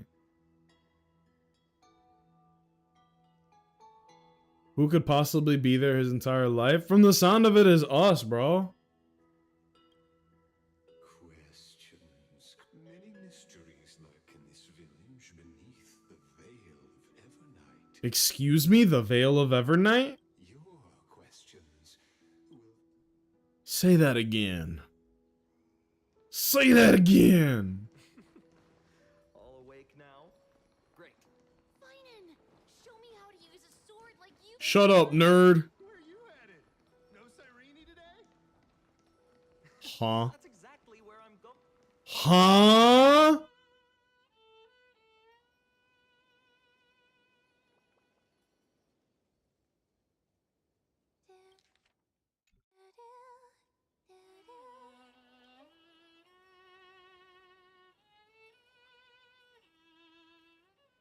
We didn't have the character drip at this point, so I didn't quite catch that. Yeah. This is why I like being a little behind on the story, so that the word Evernight doesn't just go, okay, he just said Evernight, whatever. But now that we know, because in the real world, we know what Evernight actually is, and it just hit, now we're putting it back and being like, I'm glad I could be Mr. Lags behind by 3 months. I am the world-bearing titan, and this is my curse to bear. I'll be behind all of you so we can experience these little things together. Damn! Look at you as you're around, you got the poor swing all startled. Who are you? There's something. Something wrong? Oh, nothing much. Just suddenly felt a strange connection. I was about to ask something stupid, but I'm gonna keep it to myself. Leaves in your hair? Are you sleeping in a tree? Come on, I'm not a kid anymore. Sure. Still fantasizing about being in heroic adventures? And Story's so good, by the end of it, you feel so much for this cast. the kind of thing We could do a little trimming, but And since you're playing along with his antics, who are you pretending to be today? my name is McQueen. But now that I've looked at you, could you be my queen?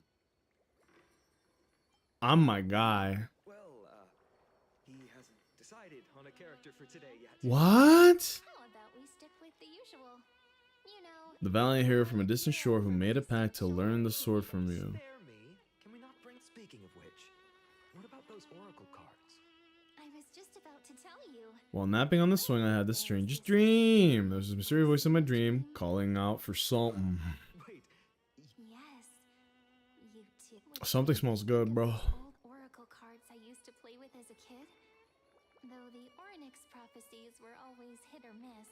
yeah, all the kids would get so excited drawing cards like ruler, or if you just redo it when you don't like the result. Facts. The blessing of Believing the gods might not notice our little corner of 80s Elysia willing to let our small deceits slide.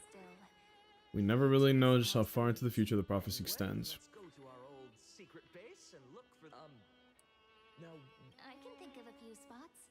Let's go check it out. Bruh. In a village this size, I bet all our childhood treasures are exactly where we hid them. Oh my goodness. Okay. Fellas, what do you think? Is this a good place to kind of stop for tomorrow? I think it is. We're 3 hours 43 minutes in. I think this is a pretty good, like, we're deep in there. We're already learning some stuff. Important stuff, dare I say. So I want to stop here. What did you guys think? That was some pretty juicy content. So I'm pretty happy with that. I want to rate out. There was one person that we met through, let me see. Oh, they literally just went offline as I was talking. Fuck. Damn it. Okay, we're gonna rate out to Max because it's been a minute since we've rated out to him. I'm so excited for you to see this next part. I think tomorrow, unless otherwise announced in the, like, on the Discord, I think tomorrow we'll just do standard 7 p.m. stream. Maybe I might do it a little early. I don't know. Maybe I'll get up early for the Kirby announcement thing. You know? Just do like a quick little stream in the morning, right? Who knows? Alright.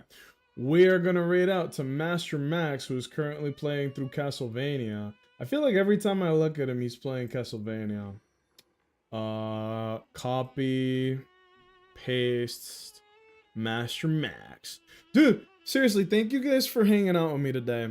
Alright, we're gonna do Star Rail all week. No excuses. We're gonna get big and strong together, okay? Thank you, Axe, for the resub. Thank you guys for hanging out with me tonight. We gotta hit him with a good old... Here's the raid message. The goon haunts you. Copy that, paste it. He's playing Castlevania right now. Looks like he's about 3 hours into the stream. He be having some long ass streams. That boy be going for hours and hours, alright? Thank you guys so much for hanging out. Seriously. This story's getting good. I'm glad we toughed it out. It's been rewarding. But alright. See you guys on the next one. I love you all. Good night, bye. Good night, bye.